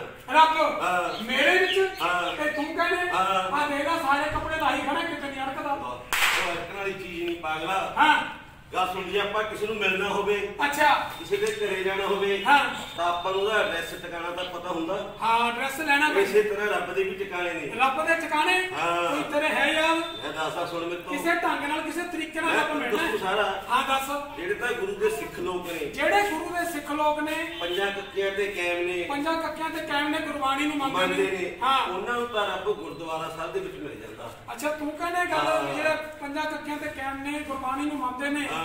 ਗੁਰੂ ਦੇ ਸਿੱਖ ਲੋਕ ਨੇ, ਹਾਂ। ਉਹਨਾਂ ਨੂੰ ਰੱਬ ਗੁਰਦੁਆਰਾ ਸਾਹਿਬ 'ਚ ਮਿਲਦਾ ਹੈ। ਜਿਹੜੇ ਈਸਾਈ ਲੋਕ ਨੇ ਉਹਨਾਂ ਨੂੰ ਰੱਬ ਗਿਰਜਾ ਘਰ 'ਚ ਮਿਲ ਜਾਂਦਾ। ਉਹਨਾਂ ਨੂੰ ਰੱਬ ਗਿਰਜਾ ਘਰ 'ਚ ਮਿਲਦਾ ਹੈ। ਜਿਹੜੇ ਮੁਸਲਮਾਨ ਲੋਕ ਨੇ ਅੱਛਾ ਉਹਨਾਂ ਨੂੰ ਰੱਬ ਮਸਜਿਦ 'ਚ ਮਿਲ ਜਾਂਦਾ। ਮੁਸਲਮਾਨਾਂ ਨੂੰ ਰੱਬ ਮਸੀਤ 'ਚ ਮਿਲ ਜਾਂਦਾ ਹੈ। ਹਾਂ। ਅੱਛਾ ਜਿਹੜੇ ਬਾਣੀ ਹੈ ਵੈਸ਼ਨੂ ਬ੍ਰਾਹਮਣ ਲੋਕ ਉਹਨਾਂ ਨੇ, ਨੂੰ ਸ਼ਿਵ ਦੁਆਰੇ 'ਚ ਮਿਲ ਜਾਂਦਾ। ਉਹਨਾਂ ਨੂੰ ਰੱਬ ਸ਼ਿਵ ਵਾਲੇ ਮਿਲਦਾ ਹੈ। ਹਾਂ। ਇਹ ਭਾਈ ਸਾਹਿਬ ਹਾਂ। ਮੇਰੀ ਗੱਲ ਸੁਣੋ। ਹਾਂ ਇਹਨਾਂ ਨੂੰ ਤਾਂ ਮਿਲ ਗਿਆ ਆਪੋ ਆਪਣੇ ਟਿਕਾਣਿਆਂ ਤੇ। ਹਾਂ। ਆ ਜਿਹੜੀਆਂ ਵਿੱਚ ਹੋਰ ਜਾਤਾਂ ਨੇ, ਹਾਂ ਜਿਹੜੀਆਂ ਹੋਰ ਜਿਹੜੀਆਂ ਜਾਤਾਂ ਹੋਰ ਨੇ, ਜਾਤਾਂ ਵਿੱਚ ਫੈਲੀਆਂ ਵੀਆਂ ਨੇ, ਹੋਰ ਜਾਤਾਂ ਵਿੱਚ ਫੈਲੀਆਂ ਹੋਈਆਂ ਨੇ, ਹਾਂ। ਫਿਰ ਇਹਨਾਂ ਨੂੰ ਤਾਂ ਰੱਬ ਭੱਠੇ 'ਚ ਮਿਲਦਾ ਹੋਊ। ਇਹ ਪੱਠੇ 'ਚ ਰੱਬ ਦਾ ਕੀ ਕੰਮ? ਹੈਂ? ਪੱਠੇ 'ਚ ਰੱਬ ਦਾ ਕੀ ਕੰਮ? ਭੱਠੇ 'ਚ ਰੱਬ ਦਾ ਹਾਂ। ਕੀ ਕੰਮ? ਹਾਂ ਲੈ ਭਾਈ ਸਾਹਿਬ ਗੱਲ ਸੁਣੋ। ਹਾਂ ਮੰਦਿਰ ਦੀਆਂ ਇੱਟਾਂ ਕਿੱਥੋਂ ਆਉਂਦੀਆਂ ਨੇ ਜੀ? ਉਹ ਵੀ ਪੱਠੇ ਤੋਂ। ਮੰਦਿਰ ਦੀਆਂ ਇੱਟਾਂ ਭੱਠੇ 'ਚ ਨਹੀਂ ਆਉਂਦੀਆਂ। ਹਾਂ। ਗੁਰਦੁਆਰਾ ਸਾਹਿਬ ਦੀਆਂ ਇੱਟਾਂ, ਉਹ ਵੀ ਪੱਠੇ ਚੋਂ। ਮਸੀਤ ਦੀਆਂ ਇੱਟਾਂ, ਉਹ ਵੀ ਪੱਠੇ ਚੋਂ। ਮੰਦਿਰ ਦੀਆਂ ਇੱਟਾਂ, ਉਹ ਵੀ ਪੱਠੇ ਚੋਂ। ਗਿਰਜਾ ਘਰ ਦੀਆਂ ਇੱਟਾਂ, ਉਹ ਵੀ ਪੱਠੇ ਚੋਂ। ਫਿਰ ਰੱਬ ਰਹਿੰਦਾ ਹੀ ਭੱਠੇ 'ਚ। ਉਹ ਨਹੀਂ ਐ ਨਹੀਂ। ਉਹ ਮੈਂ ਸਮਝਿਆ ਹਾਂ। ਪੱਕੇ ਥਾਂ ਅੜਕਦਾ ਰੱਬ। ਹਰਕਣ ਹਾਂ ਉਹ ਗੱਲ ਸੁਣ ਮੇਰੀ। ਹਾਂ। ਮੈਂ ਰੱਬ ਨੂੰ ਮਿਲਣਾ ਰੱਬ ਨੂੰ ਬੁਲਾ। ਤੇ ਤਰੀਕਾ ਸਹੀ ਦੱਸ ਬਈ। ਸਵੇਰੇ 4 ਵਜੇ ਸਵੇਰ ਦੇ 4 ਵਜੇ ਉੱਠਿਆ ਕਰਾਂ। ਕਿਸੇ ਸਰੋਵਰ ਤੇ ਜਦੋਂ ਗੁਰਦੁਆਰਾ ਸਾਹਿਬ 'ਚ ਕੀਰਤਨ ਹੁੰਦਾ ਹੈ, ਮੰਦਿਰਾਂ 'ਚ ਘੰਟੀਆਂ ਵੱਜਦੀਆਂ ਨੇ, ਮਸੀਤਾਂ ਵਿੱਚ ਬਾਂਗਾਂ ਮਿਲਦੀਆਂ ਹਾਂ। ਨੇ। ਅੱਛਾ ਕਿਸੇ ਸਰੋਵਰ ਤੇ ਚਲਾ ਜਾ 4 ਵਜੇ ਉੱਠ ਕੇ। ਕਿਸੇ ਸਰੋਵਰ ਤੇ ਚਲੇ ਜਾਣਾ, ਕਿਸੇ ਸੂਏ ਤੇ, ਕਿਸੇ ਸੂਏ ਤੇ ਵਗ ਕਿਸੇ ਜਾਣਾ, ਟਿਊਬਵੈਲ ਤੇ, ਕਿਸੇ ਟਿਊਬਵੈਲ ਤੇ। ਉੱਥੇ ਜਾ ਕੇ ਅੱਛਾ ਨਹਾਤਾ ਧੋਤਾ। ਇਸ਼ਨਾਨ ਕਰਨਾ ਹਾਂ ਜਾਣਾ। ਨਹਾਤਾ ਧੋਤਾ। ਰੱਬ ਨੂੰ ਜੱਫੀ ਪਾ ਲਈ। ਰੱਬ ਤੇਰੇ ਸਾਹਮਣੇ ਖੜਾ। ਕਿਉਂ ਕੀ ਗੱਲ ਹੈ? ਨਹਾ ਧੋਈ ਦੇ ਫਿਰ ਉੱਥੇ ਇੱਕ ਸ਼ਲੋਕ ਪੜਨਾ, ਉੱਥੇ ਸ਼ਲੋਕ ਪੜਨਾ ਗੁਰਬਾਣੀ ਦਾ। ਇਸ਼ਨਾਨ ਕਰਕੇ। ਹਾਂ ਅੱਛਾ ਕੀ ਕਹਿਣਾ ਬਈ? ਚੱਲ ਮਿਲਿਆ ਪਰਮੇਸ਼ਰ ਮਿਲਿਆ, ਅੱਛਾ ਚਲ ਕਾ ਜਾਮਾ ਪਹਿਨ ਕੇ, ਹਾਂ। ਮੇਰੇ ਤਨ ਕੀ ਬਲਾ, ਹਾਂ। ਮੈਂ ਬਲਿਹਾਰੀ ਨਾਨਕਾ ਜੀ ਨੇ ਸਤਿਗੁਰ ਦਿੱਤੇ ਮਿਲਾ। ਰੱਬ ਮਿਲ ਜੂ। ਹਾਂ ਲੈ। ਪੱਕੀ ਗੱਲ ਹੈ। ਪੱਕੀ ਗੱਲ ਆ। ਇਹਦੇ ਨਾਲ ਵੀ ਗੁਰੂ ਮਹਾਰਾਜ ਦੀ ਬਾਣੀ ਇੱਕ ਗੱਲ ਕਹਿੰਦੀ ਹੈ, ਕੀ ਕਹਿੰਦੀ ਹੈ ਵੀ? ਜਲ ਕੇ ਮਾਂਜਨ ਜੇਗਤ ਹੋਵੇ ਨਿਤ ਉਠ ਮੀਂਡ ਕਨਾਵੇ, ਹਾਂ। ਜੈਸੇ ਮੀਂਡ ਤੈਸੇ ਵੋ ਨਾ ਫਿਰ ਸੁਣੀ ਆਵੇ। ਜੇ ਰੱਬ ਜਲ ਚ ਹੁੰਦਾ, ਹਾਂ। ਡੱਡੂ ਜਲ ਚ, ਹਾਂ। ਕੱਛੂ ਜਲ ਚ, ਹਾਂ। ਮੱਛੀਆਂ ਜਲ ਚ, ਹਾਂ। ਆ ਜੀਰੀ ਨੇ ਲੱਗੀਆਂ ਹੋਈਆਂ ਨੇ ਹਾਂ। ਖੇਤਾਂ ਚ, ਹਾਂ। ਝੋਨਾ ਲਾਇਆ ਹੋਇਆ, ਹਾਂ। ਇਹਦੇ ਵਿੱਚ ਕਿੰਨਾ ਕਿੰਨਾ ਪਾਣੀ ਖੜਾ ਹੈ। ਹਾਂ। ਆ ਡੱਡੂ ਫਿਰਦੇ ਨੇ ਨਾ ਮੀਂਡ ਕੋ, ਹਾਂ ਹਾਂ ਸਾਰੀ ਰਾਤ ਅੱਖ ਨਹੀਂ ਲੱਗਣ ਦਿੰਦੇ। ਕਿਵੇਂ? ਸਾਰੀ ਰਾਤ ਕੀ ਕਰਦੇ ਨੇ? ਉੜਾਂ ਉੜਾਂ ਉੜਾਂ ਕਰਦੇ ਰਹਿੰਦੇ ਨੇ। ਫਿਰ ਰੱਬ ਆਪਣਾ ਹਿੱਸਾ ਜੇ ਰੱਬ ਜਲ ਚ ਹੁੰਦਾ ਫਿਰ ਆਪਣਾ ਕੋਈ ਹਿੱਸਾ ਨਹੀਂ। ਉਹ ਫਿਰ ਡੱਡੂਆਂ ਕੱਛੂਆਂ ਦਾ ਸੀ। ਫਿਰ ਇੱਕ ਗੱਲ ਹੋਰ ਸੁਣ ਲਾ। ਕਿਹੜੀ? ਉਹ ਨੰਗਾ ਰਹਿਣ ਨਾਲ ਵੀ ਰੱਬ ਦੇ ਦਰਸ਼ਨ ਹੁੰਦੇ ਨੇ। ਨੰਗਾ ਰਹਿਣ ਤੇ ਉਹ ਪਹਾੜਾਂ ਦੇ ਵਿੱਚ ਸਾਧੂਆਂ ਦੇ ਨਾਲ ਚਲਾ ਜਾ, ਮੰਡੀਆਂ ਨੇ ਸਾਧੂਆਂ ਸੰਤਾਂ ਦੀਆਂ ਨੰਗੀਆਂ ਹਾਂ ਨੇ। ਖੇਤੂਪੁਰ ਲਵਾਣੇ ਵਿੱਚ ਮੁਨੀ ਜੀ ਹੋਏ ਨੇ, ਉਹ ਵੀ ਹਾਂ। ਨੰਗਾ ਰਹਿੰਦੇ ਸੀ। ਹਾਂ। ਨੰਗਾ ਰਹਿਣ ਤੇ ਰੱਬ ਮਿਲਦਾ ਹੈ। ਹਾਂ। ਇਹਦੇ ਨਾਲ ਵੀ ਗੁਰਬਾਣੀ ਗੱਲ ਕਹਿੰਦੀ ਇੱਕ, ਕੀ ਕਹਿੰਦੀ ਹੈ ਵੀ? ਨੰਗਲ ਫਿਰਤ ਜੇ ਪਾਇਆ ਜੋਗ ਬਣ ਕਾ ਮਿਰਗ ਮੁਕਤ ਸਭ ਹੋ। ਹਾਂ ਇਹ ਵੀ ਗੱਲ ਕਹਿੰਦੀ ਹੈ ਵੀ। ਨਾ ਆ ਜਿੰਨੇ ਪਸ਼ੂ ਨੇ ਸਾਰੇ ਨੰਗੇ ਰਹਿੰਦੇ ਨੇ। ਹਾਂ। ਪਹਿਲਾਂ ਮੈਨੂੰ ਇਹ ਦੱਸ, ਹਾਂ। ਉਹ ਕਦੇ ਬਲਦਾਂ ਤੇ ਲੰਗੋਟੇ ਲਾਏ ਨੇ ਹੈ? ਨਾ ਕਦੇ ਕਦੇ ਤੇ ਚੀਨ ਦੀ ਪੈਂਟ ਪਾਈ ਹੈ? ਫਿਰ ਰੱਬ ਇਹਨਾਂ ਦਾ ਬੇਟਾ ਦਾ ਵਿੱਚ ਇਹਨਾਂ ਦਾ ਇਹ ਵੀ ਗਲਤ ਆ। ਇਹ ਨੰਗੇ ਹੀ ਰਹਿੰਦੇ ਨੇ। ਇਹ ਸੁਣਦਾ ਗੱਲ। ਇਹ ਗਲਤ। ਫਿਰ ਜਤੀ ਸਤੀ ਰਹਿਣ ਨਾਲ ਰੱਬ ਮਿਲ ਜਾਂਦਾ ਭਾਈ। ਛੇਤੀ ਸਾਥੀ ਕਿਵੇਂ? ਆਪ ਤੋਂ ਵੱਡੀ ਨੂੰ ਮਾਤਾ ਸਮਝਣਾ, ਅੱਛਾ ਆਪਦੇ ਹਾਣ ਦੀ ਨੂੰ ਭੈਣ ਸਮਝਣਾ, ਛੋਟੀ ਨੂੰ ਬੇਟੀ, ਛੋਟੀ ਨੂੰ ਬੇਟੀ ਸਮਝਣਾ। ਫੇਰ ਰੱਬ ਆਪਣਾ ਨਹੀਂ ਹੈਗਾ। ਉਹ ਕਿਉਂ? ਫੇਰ ਰੱਬ ਮੰਨਤਾ ਦਾ। ਉਹ ਕਿਵੇਂ? ਇਹਨਾਂ ਵਰਗਾ ਜੱਤੀ ਸੋਤੀ ਕੋਈ ਨਹੀਂ। ਕਿਵੇਂ? ਮੈਨੂੰ ਬੜੇ ਸੋਹਣੇ ਲੱਗਦੇ ਨੇ। ਕਿਵੇਂ? ਜਦ ਸਾਡੇ ਮੁਹੱਲੇ ਚ ਆ ਕੇ ਕਹਿੰਦੇ ਨੇ, ਕੀ ਕਹਿੰਦੇ ਨੇ? ਪਰ ਹੁਣ ਵੀ ਮੇਰਾ ਚੋਬ ਸ਼ਾਦੀ ਹੋਣ ਲੈ ਕੇ ਆਇਆ ਸੀ। ਇਹ ਵੀ ਠੀਕ ਨਹੀਂ ਨਾ ਨਾ ਵੀ ਇਹ ਵੀ ਗਲਤ। ਇਹ ਵੀ ਗਲਤ ਆ। ਕੋਈ ਹੋਰ ਤਰੀਕਾ? ਉਹ ਫਿਰ ਪੁੱਠਾ ਲੰਕਣ ਦਾ ਰੱਬ ਮਿਲ ਜਾਂਦਾ। ਪੁੱਠਾ ਕੌਣ ਲੰਕਿਆ? ਜਿਨ੍ਹਾਂ ਦੀ ਬਾਣੀ ਦੀ ਆਉਂਦੀ ਹੈ ਨਾ, ਗੁਰੂ ਬਾਣੀ ਦੇ ਵਿੱਚ, ਗੁਰੂ ਮਹਾਰਾਜ ਦੇ ਵਿੱਚ ਬਾਣੀ ਆਉਂਦੀ ਹੈ। ਬਾਬਾ ਫਰੀਦ ਸਾਹਿਬ 12 ਦੂਣੀ 24 ਸਾਲ ਪੁੱਠੇ ਲੰਕੇ, ਰੱਬ ਦਾ ਦੀਦਾਰ ਹੋ ਗਿਆ ਸੀ। ਇੱਕ ਗੰਜਾ ਯਾਰੀ ਪੁੱਠਾ ਲੰਕਿਆ, ਉਹਨੂੰ ਵੀ ਰੱਬ ਮਿਲ ਗਿਆ। ਠੀਕ ਹੈ, ਤੇ ਪੁੱਠਾ ਲੰਕੇ ਵੀ ਰੱਬ ਮਿਲਦਾ, ਰੱਬ ਮਿਲ ਜਾਂਦਾ। ਇਹ ਗਲਤ ਹੈ ਬਈ। ਕਿਉਂ? ਪਹਿਲਾਂ ਇਹ ਦੱਸ, ਹਾਂ, ਤੂੰ ਆਪਣੀ ਮਾਂ ਦੇ ਢਿੱਡ 'ਚ 9 ਮਹੀਨੇ ਪੁੱਠਾ ਲੰਕਿਆ, ਤੈਨੂੰ ਮਿਲਿਆ? ਇਹ ਵੀ ਗਲਤ ਹੈ ਬਈ। ਇਹ ਵੀ ਗਲਤ ਆ ਨਾ। ਉਹ ਫਿਰ ਜਿੰਨੇ ਮੇਰੇ ਤਰੀਕੇ ਯਾਦ ਸੀ ਮੈਂ ਤਾਂ ਦੱਸਦੇ। ਅੱਛਾ, ਚਲੋ ਹੋਰ ਕੋਈ ਤਰੀਕਾ ਨਹੀਂ ਨਾ ਯਾਰ ਤੂੰ ਦੱਸ। ਲੈ ਫਿਰ ਮੈਂ ਮਿਲਾਉਣਾ ਤੈਨੂੰ ਰੱਬ। ਕਿਵੇਂ ਵੀ? ਮੈਂ ਦੱਸਦਾ ਵੀ ਰੱਬ ਕਿਹਨੂੰ ਤੇ ਕਦ ਮਿਲਦਾ। ਕਿਵੇਂ ਮਿਲਦਾ ਦੱਸ। ਲੈ ਕਹਿ ਮੇਰੇ ਮਗਰ। ਲੈ ਕਹਿਣਾ। ਦੋਏ ਹੱਥ ਜੋੜ। ਆ ਲੈ। ਦੋਏ ਪੈਰ ਜੋੜ। ਆ ਲੈ। ਲੈ ਕਹਿ ਮੇਰੇ ਮਗਰ। ਕਹਿ ਧੰਨ ਗੁਰੂ ਜੀ ਵਾਹਿਗੁਰੂ ਜੀ ਤੂੰ ਹੀ ਸਤਿਗੁਰ ਮੇਰਾ। ਲੈ ਵੀ ਧੰਨ ਗੁਰੂ ਜੀ ਵਾਹਿਗੁਰੂ ਜੀ ਤੂੰ ਹੀ ਸਤਿਗੁਰ ਮੇਰਾ। ਪੱਕੀਆਂ ਇੱਟਾਂ ਦੀ ਕੰਧ ਚਨਾਵਾ ਬਾਹਰ ਰਖਾਵਾਂ ਉਚੇਰਾ। ਪੱਕੀਆਂ ਇੱਟਾਂ ਦੀ ਕੰਧ ਚਨਾਵਾ ਬਾਹਰ ਰਖਾਵਾਂ ਉਚੇਰਾ। ਅੰਦਰੇ ਘੋੜੀ ਅੰਦਰੇ ਬਸ਼ੇਰਾ। ਓਏ ਰੱਬ ਵਾਲੀ ਗੱਲ ਆ। ਰੱਬ ਦਾ ਜਮਾ ਨੇੜੇ ਆਉਰੇ। ਕਹਿ ਦਿੰਦਾ ਮੈਂ। ਕਹਿ ਧੰਨ ਗੁਰੂ ਜੀ ਵਾਹਿਗੁਰੂ ਜੀ ਤੂੰ ਹੀ ਸਤਿਗੁਰ ਮੇਰਾ। ਹਾਂ। ਪੱਕੀਆਂ ਇੱਟਾਂ ਦੀ ਕੰਧ ਚਨਾਵਾ ਬਾਹਰ ਰਖਾਵਾਂ ਉਚੇਰਾ। ਅੰਦਰੇ ਘੋੜੀ ਤੇ ਅੰਦਰੇ ਬਛੇਰਾ। ਜੇ ਤੂੰ ਕੱਢ ਲੈਵੇਂ ਆ ਤੇ ਤੇਰਾ ਤੇ ਆ ਤੇ ਮੇਰਾ। ਜੇ ਫੜ ਕੇ ਮੈਨੂੰ ਪੁਲਿਸ ਵਾਲੇ ਲੈ ਗਏ ਫੇ ਵਿੱਚ ਚੱਕਰ ਨਹੀਂ ਮੇਰਾ। ਫੇਰ ਤਾਂ ਨਾਮ ਪਲੇਟ ਤੇਰੀ ਹੋਊ, ਫੇਰ ਮੇਰਾ ਕੋਈ ਚੱਕਰ ਐ ਨਹੀਂ ਰੱਬ ਮਿਲਾ ਕੇ ਮੈਨੂੰ। ਰੱਬ ਬੁਲਾਵਾ। ਲੈ ਵੀ ਫਿਰ ਐ ਕਰ। ਲੈ ਮੇਰੇ ਮਗਰ ਕੀ? ਕਹਿ ਮਾਂ ਪਿਓ ਬੁੱਢੇ ਭਏ ਉਹਨਾਂ ਦੀ ਖਾਤਰ ਕਰੀਏ ਨਾ। ਇਹ ਵੀ ਆਹ ਗੱਲ ਤੇਰੀ ਸਹੀ ਲੱਗੀ। ਮਾਂ ਬਾਪ ਦੀ ਸੇਵਾ ਸਭ ਤੋਂ ਵੱਡੀ ਸੇਵਾ। ਸਹੀ ਗੱਲ ਆ। ਕਿਸੇ ਤੀਰਥ ਤੇ ਜਾਣ ਦੀ ਲੋੜ ਨਹੀਂ, ਕਿਸੇ ਧਾਮ ਤੇ ਜਾਣ ਦੀ ਲੋੜ ਨਹੀਂ, ਕਿਸੇ ਹੱਜ ਤੇ ਜਾਣ ਦੀ ਲੋੜ ਨਹੀਂ। ਮਾਂ ਬਾਪ ਦੀ ਸੇਵਾ ਸਭ ਤੋਂ ਵੱਡੀ ਸੇਵਾ ਮਾਂ ਬਾਪ ਦੀ। ਲੈ ਵੀ ਮਾਂ ਪਿਓ ਬੁੱਢੇ ਪਏ ਸੇਵਾ ਕਰੀਏ ਰੱਜ। ਤੂੜੀ ਵਾਲੇ ਕੋਠੇ ਬਾੜ ਕੇ ਮਗਰੋਂ ਲਾ ਦੀ ਅੱਗ। ਇਹ ਵੀ ਗਲਤ। ਇਹ ਵੀ ਗਲਤ ਗੱਲ। ਰੱਬ ਮਿਲਾ ਹੋਏ ਮਲਾਵਾ। ਹਾਂ। ਲੈ ਵੀ ਐ ਕਰ। ਤੈਨੂੰ ਰੱਬ ਮਿਲਾਉਂਗਾ। ਲੈ ਮੈਂ ਤੈਨੂੰ ਦੱਸਦਾ। ਹਾਂ। ਲੈ ਕਹਿ ਮੇਰੇ ਮਗਰ। ਕੀ ਕਹਾਂ? ਕਹਿ ਨਾ ਰੱਬ ਨਹਾਤਿਆਂ ਧੋਤਿਆਂ ਮਿਲਦਾ, ਨਾ ਰੱਬ ਤੀਰਥ ਜਾਇਆ ਤੇ, ਨਾ ਰੱਬ ਕੇਸ ਵਧਾਏ ਮਿਲਦਾ, ਨਾ ਰੱਬ ਸੀਸ ਮਨਾਇਆ ਤੇ, ਨਾ ਰੱਬ ਠਾਕਰ ਦੁਆਰੇ ਮਿਲਦਾ, ਨਾ ਰੱਬ ਮੇਰੇ ਮਸੀਤਾਂ ਜੀ, ਨਾ ਰੱਬ ਠਾਕਰ ਦੁਆਰੇ ਮਿਲਦਾ, ਨਾ ਰੱਬ ਵਿੱਚ ਮਸੀਤਾਂ ਜੀ। ਰੱਬ ਉਹਨਾਂ ਨੂੰ ਰੋਜ਼ੇ ਮਿਲਦਾ ਸਾਫ ਜਿਨ੍ਹਾਂ ਦੀਆਂ ਨੀਤਾਂ ਜੀ। ਨੀਤ ਸਾਫ ਵਾਲੇ ਨੂੰ ਰੱਬ ਮਿਲਦਾ ਹੈ। ਬਿਲਕੁਲ ਸਹੀ ਗੱਲ। ਇਹ ਰੱਬ ਨਹੀਂ ਮਿਲਦਾ ਜਿਵੇਂ ਤੂੰ ਲੱਭਦਾ ਫਿਰਦਾ। ਸਹੀ ਗੱਲ ਹੈ। ਹਾਂ, ਤਾਂ ਨੀਤ ਸਾਫ ਵਾਲੇ ਨੂੰ ਰੱਬ ਮਿਲਦਾ।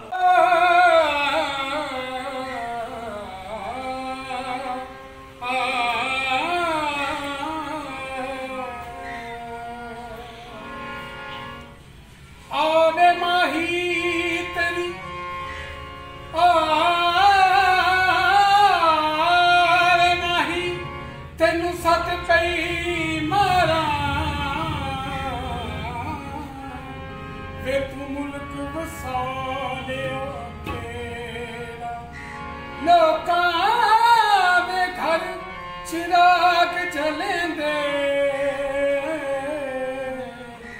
ਕਿਤੇ ਸਾਡੇ ਘਰ ਵਿੱਚ ਨੇ।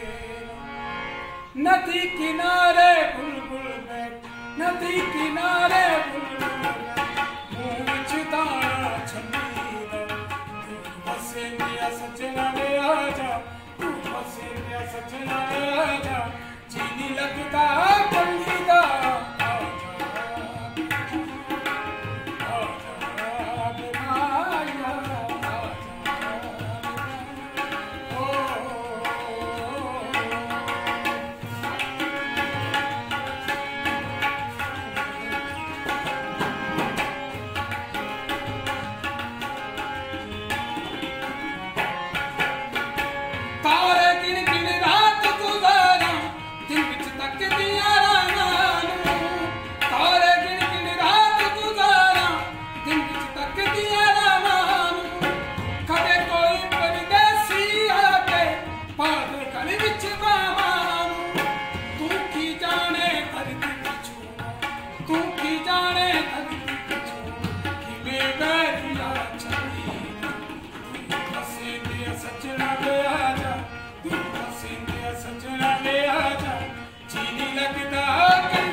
ਸਭ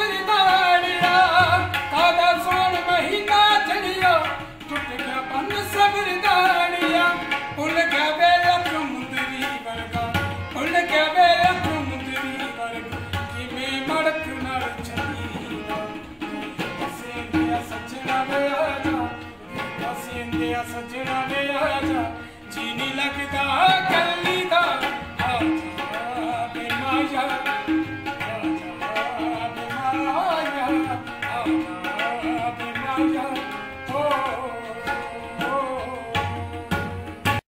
भाई साहब सत श्री अकाल। सत श्री अकाल सत श्री अकाल। हाँ भाई जी साहब हाँ जी। मैं लाया इत्थे इलमदारां दा मुशहरा। अच्छा जी।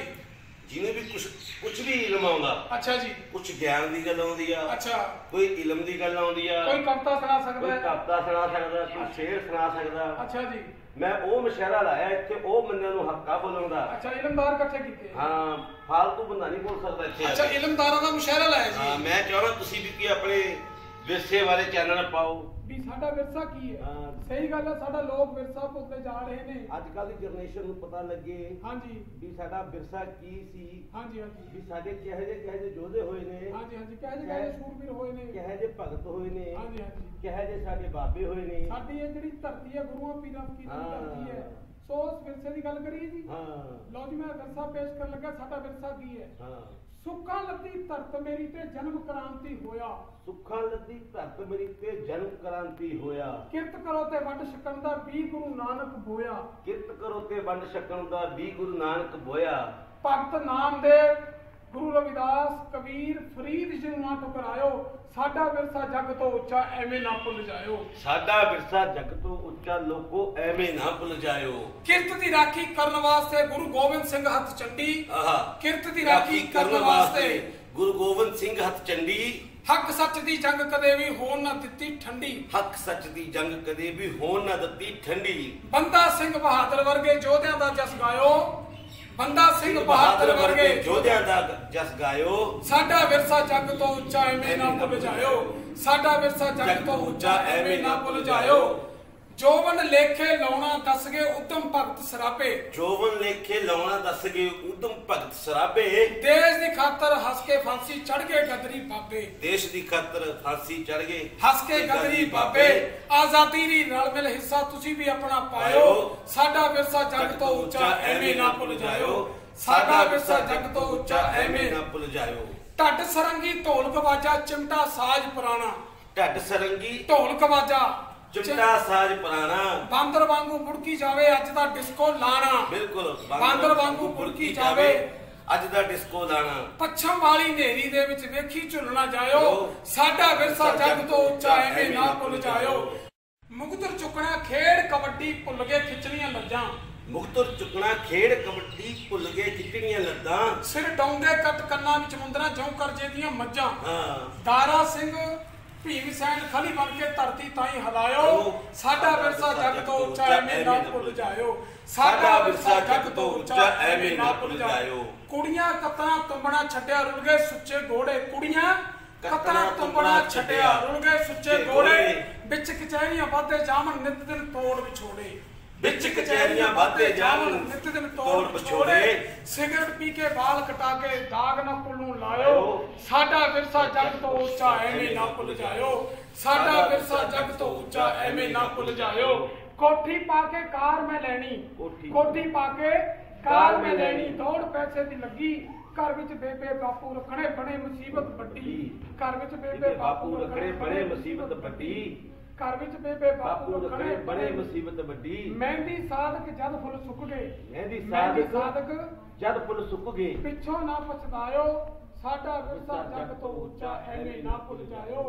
साडा विरसा जग तो उच्चा एवें ना भुल जायो। साडा विरसा जग तो उच्चा एवें ना भुल जायो।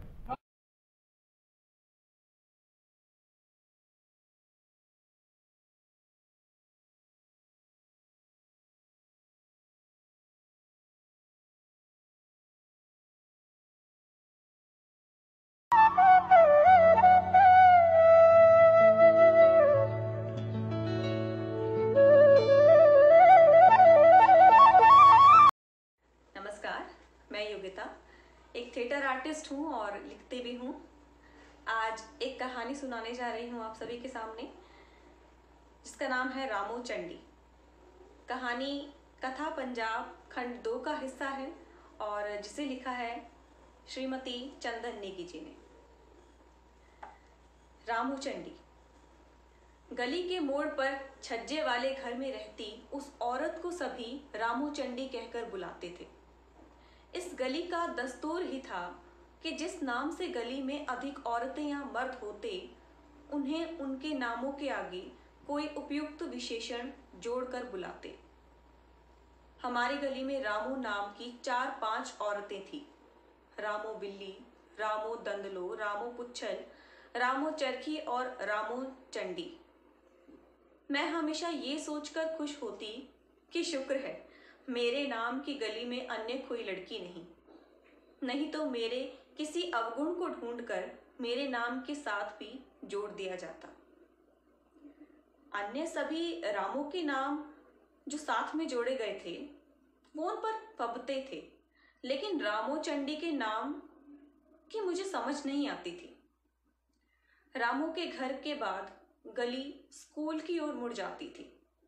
स्कूल जाती लड़कियों, अध्यापिकाओं, आयाओं सभी से रामू की जान पहचान थी।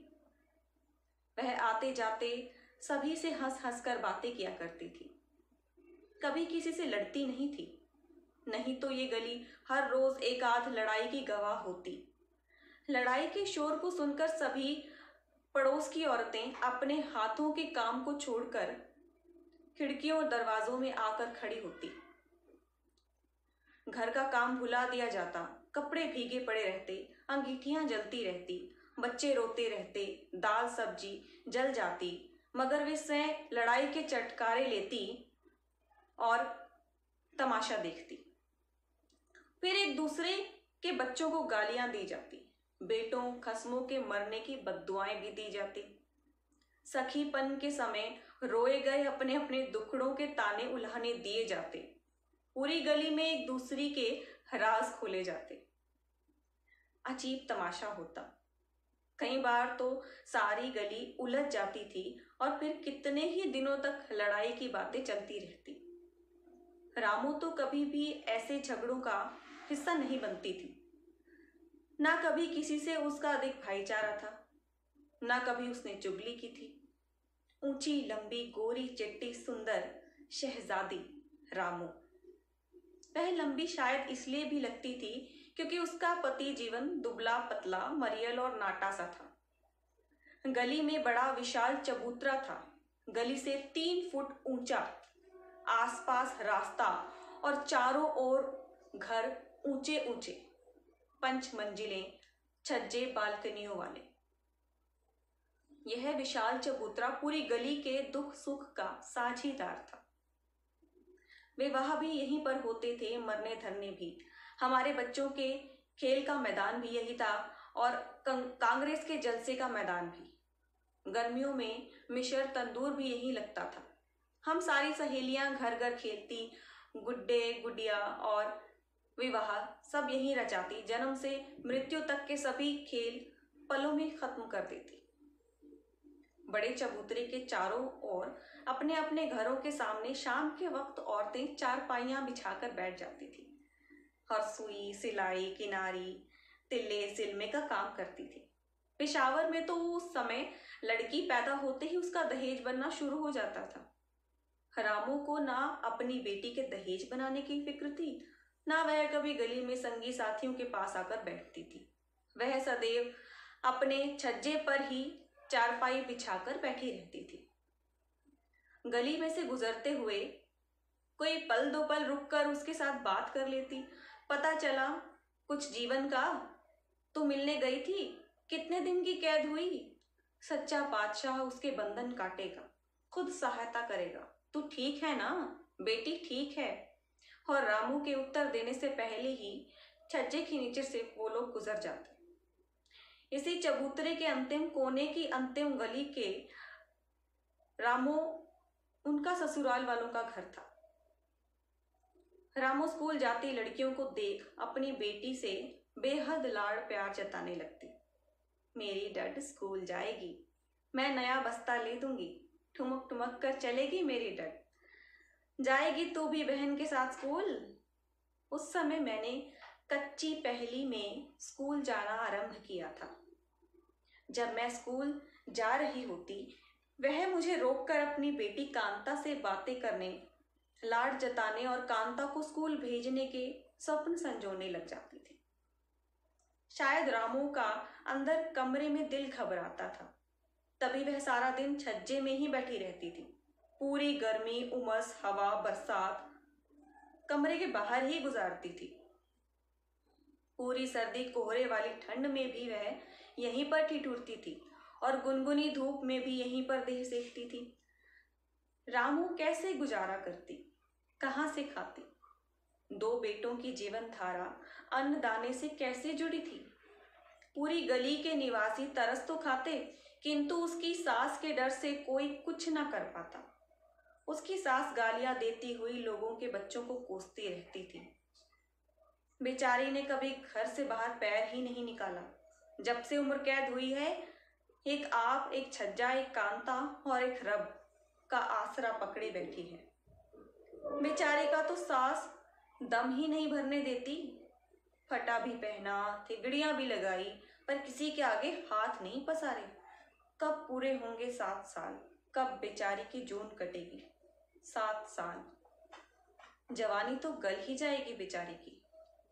गली की औरतें आपस में बैठकर बातें किया करती थी। जून ही तो भोग रही है रामू। उसकी सास कोठे वाले जंगले से हर समय उस पर नजर रखती थी। अगर रामू कुछ अच्छा खा ले तो शामत, अगर धुले कपड़े पहन ले तो पूरी गली को वह सिर पर उठा लेती। मेरा बेटा जेल की चक्कियां पीस रहा है, इसके चस्के ही खत्म नहीं होते। बन ठन कर मालूम नहीं कौन से यारों को दिखाती है। एक उतारा, एक पहना, पोशाकों का ही मान नहीं होता। और रामू के अगले पिछले सभी को गालियां निकालती। उसकी सास जीवन की कैद के लिए भी रामू को ही जिम्मेवार ठहराती है। और रामू छज्जों पर ही सारी गली के सामने दोनों हाथों से खुद को पीटने लगती। ऊंची, लंबी, चौड़ी, कद काठी वाली रामू बूढ़ी के अन्य बेटों भाइयों का स्यापा करती बहुत अजीब सी लगती। उसका गोल सफेद चेहरा लाल सुर्ख हो उठता। बित्ता बित्ता भर लंबी लटें उसके चेहरे पर झूलने लगती। पूरी गली की औरतें एकत्र हो जाती। कोई रामू से हमदर्दी जताती तो कोई उसकी सास से। हे रीत, बूढ़ी हड्डियों के लिए यह चोट कम तो नहीं कि उसका जवान जहान बेटा जेल में सड़ रहा है। हाय हाय री, बहू को तो औरत कलेजे से लगाती है। उसकी भी छोटी सी जिंदगी, पीछे कोई है नहीं, आगे वालों ने पूछा नहीं, धुतकारते रहे। कहाँ जाएगी बेचारी? सच है, औरत की जिंदगी तो आदमी के साथ है। आदमी पर कोई विपदा आए, औरत की कुत्ते जैसी हालत हो जाती है। कभी किसी ने 4 पैसे भी पूछे हैं उसको? फिर इस गली की सभी औरतें आपस में ही खुसर खुसर करती रहती। अरे तुझे पता नहीं क्या, जीवन पैसे बेचता है, चोरी चोरी। हाँ, अरे कैद थोड़ी है, छुपा हुआ है कहीं सरकार के डर कर। हाँ नहीं री, राख पड़े तुझ पर, कैद है। कहते हैं रामू तो मिल भी आई है उससे जेल में, बताती नहीं। वह कौन सी कम है, 4 कदम ज्यादा ही होगी। ये तो खुद बता रहे थे कि जर्मनों को अपने मुल्क के राज बताया है। बड़ा पैसा खाया है इसने। फिर सरकार छोड़ती है इसको, 7 पुश्तों तक वैर पड़ जाता है। उनके खिलाफ कोई बोले तो सही, वो यूं ही तो 7 समंदर पार से आकर राज नहीं कर रहे। ऐसा पैसा कहाँ बचता है? अब देखो ना, बेचारी बहू के गोद वाले बच्चे का क्या हाल हो गया है। भुगत तो वही रही है ना। तरह तरह की लोग बातें करते रामू के बारे में, जीवन के बारे में। 3 वर्ष यूं ही गुजर गए। रामू भी अच्छी तरह लड़ना सीख गई थी। अब सास के बाद खुद ही सारा दिन बड़बड़ाती रहती। सास के बेटों को कोसती रहती, कभी ऊंचे स्वर में सास को सुनाकर, कभी होठों में बुदबुदाकर। कभी कभी तो उसको जैसे कोई दौरा पड़ जाता, खुद ही रोती, खुद ही चुप हो जाती। बहुत गुस्सा चढ़ता तो कांता को दोनों हाथों से पीट देती, छज्जे से नीचे फेंक देती। तेरे सिर में राख पड़े, मरती भी नहीं। तू ना हो तो मैं जहर खाकर मर जाऊं, इस जिंदगी से तो मरना अच्छा है। उसको सरकार ने बेड़ियां डाल रखी है, तूने मुझे डाल रखी है। ना कोई रामू को दिलासा देता, ना चुप होने को कहता। कांता गली में औंधे मुंह पड़ी होकर रोती रहती। जब रामू के अंदर का गुबार निकल जाता तो किसी आने जाने वाले से कांता को पकड़ा देने की मिन्नतें करती और छज्जे से ही हाथ लटकाकर कांता को पकड़ लेती। तुंगी तुर्शी, लड़ाई झगड़े, रोने धोने में 3 वर्ष और गुजर गए। रामू को जीवन के बारे में कुछ पता ही नहीं चला था कि उसका कसूर क्या है। उसने कौन सा ऐसा काम किया है कि सरकार उसके साथ मुलाकात करने की इजाज़त नहीं देती। औरत की जून, घर के अंदर से पैर निकालना भी वर्जित।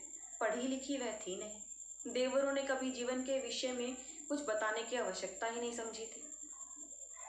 एक बार उसे थोड़ी सी भनक पड़ी थी। कोई आदमी आया था और कांता को उसका देवर पहली बार उठाकर कोठे पर ले गया था। कांता को उसने कपड़े के खिलौने दिए। रामू भी पीछे पीछे सीढ़ियां चढ़कर दरवाजे के पीछे खड़ी होकर चोरी चोरी उसकी बातें सुनती रही। लो लाले की जान, ये तो हूबहू जीवन है, बिल्कुल सूखी पतली सावली। कांता को उठाकर प्यार करना चाहा, मगर पराये आदमी को देखकर वह रो पड़ी। रामू का शक उस आदमी की आवाज सुनकर पक्का हो गया। यह आदमी तो जीवन को मिलने बहुत बार आया था। कभी कोई सरदार बनकर आता, कभी मौलवी, कभी पंडित, कभी पठान और कभी टोपी वाला साहब। एक ही आदमी अलग अलग रूपों में आता था या अलग अलग आदमी थे, रामू को कुछ समझ में नहीं आता। अब भी उनकी बातें सुनने की लाख कोशिश की, मगर जीवन शब्द के अलावा उसके कुछ पल्ले ना पड़ा। रामू की जुबान अब खूब चलने लगी थी। रामू की जुबान आग के शोले उगलती थी। सास को गालियां निकालती, वह जीवन को भी बीच बीच में कोसने लग जाती। जिसने जो भी काम किया, ऐसा काम ही क्यों किया जिसकी सजा अब वह भुगत रही है? क्यों उसने उसको तबाह किया? अब अपनी खैर खबर भी अपने भाइयों को ही भेजता है। भाई जिन्होंने कभी रामू की खबर ही नहीं ली, कभी दुख सुख नहीं पूछा, कभी कुछ दिया नहीं। छज्जे पर से गिर गिर कर कांता की टांगे टेढ़ी हो गई, कांता की बाहें टेढ़ी हो गई। ना वह दौड़ती थी, ना खेलती थी, ना बोलती थी। अपने छज्जे पर बैठी रहती और गली में बिटूर बिटूर देखती रहती। बैठे बैठे उसका पेट फूलता जा रहा था। रामू को नहीं मालूम था कि जीवन को पुलिस क्यों पकड़ कर ले गई थी। एक दिन, अभी भोर की पहली किरण भी नहीं फूटी थी, गली के गुरुद्वारे में अभी सुखमनी साहब का पाठ शुरू ही हुआ था। मंदिर में से अभी आरती के घंटों की आवाज आई ही थी कि उनके घर की कुंडी बजी। जीवन तो गहरी नींद में सोया पड़ा था। रामू ने खिड़की में से देखा तो घबराहट से उसकी जान ही सूख गई। बंदूकें थामे, ऊंचे ऊंचे तुर्रों वाले, पगड़ियां बांधे पुलिस के कितने ही जवान दरवाजे पर छज्जे के नीचे खड़े थे। कुंडी खड़कती रही। रामू क्या करे? क्यों आई है पुलिस? जीवन तो लंबे लंबे खर्राटे भरता बेखबर सोया पड़ा है। वह नंगे पैर कोठे के ऊपर देवर को बताने गई। सभी की सांसें रुक गई। जीवन को उठाया। उसने स्वयं तसल्ली से दरवाजा खोला और खुद ही दोनों हाथ पुलिस अफसर के आगे कर दिए। जीवन के चेहरे पर कोई गम नहीं था, ना ही चिंता। बड़ी आशा से अपने भाई को सिर्फ इतना कहा, इन दोनों का ख्याल रखना, और स्वयं पुलिस अफसर के संग चल पड़ा। रामू हतप्रभ जहां की तहां खड़ी रह गई। किसी को कुछ पता न चला जीवन को पुलिस क्यों पकड़ कर लेकर गई है। गली में पुलिस के बूटों की दगड़ दगड़ से पूरी गली जाग उठी थी। आदमी गली में इकट्ठे हो गए। अजीब भिनभिनाहट थी। बात का सिरा तो किसी के हाथ नहीं आया, बस सब कयास ही लगाते रहे। दफ्तर में गबन किया होगा? नहीं यार, सुना है दुश्मन से मिला हुआ है। छावनी की सारी खबरें उन्हें भेजता रहता है। कहता है अंग्रेजों की हार होनी चाहिए। कई बार तो कहते भी सुना है जर्मन के पास बहुत ताकत है, हिटलर ने इनकी नींद हराम कर रखी है।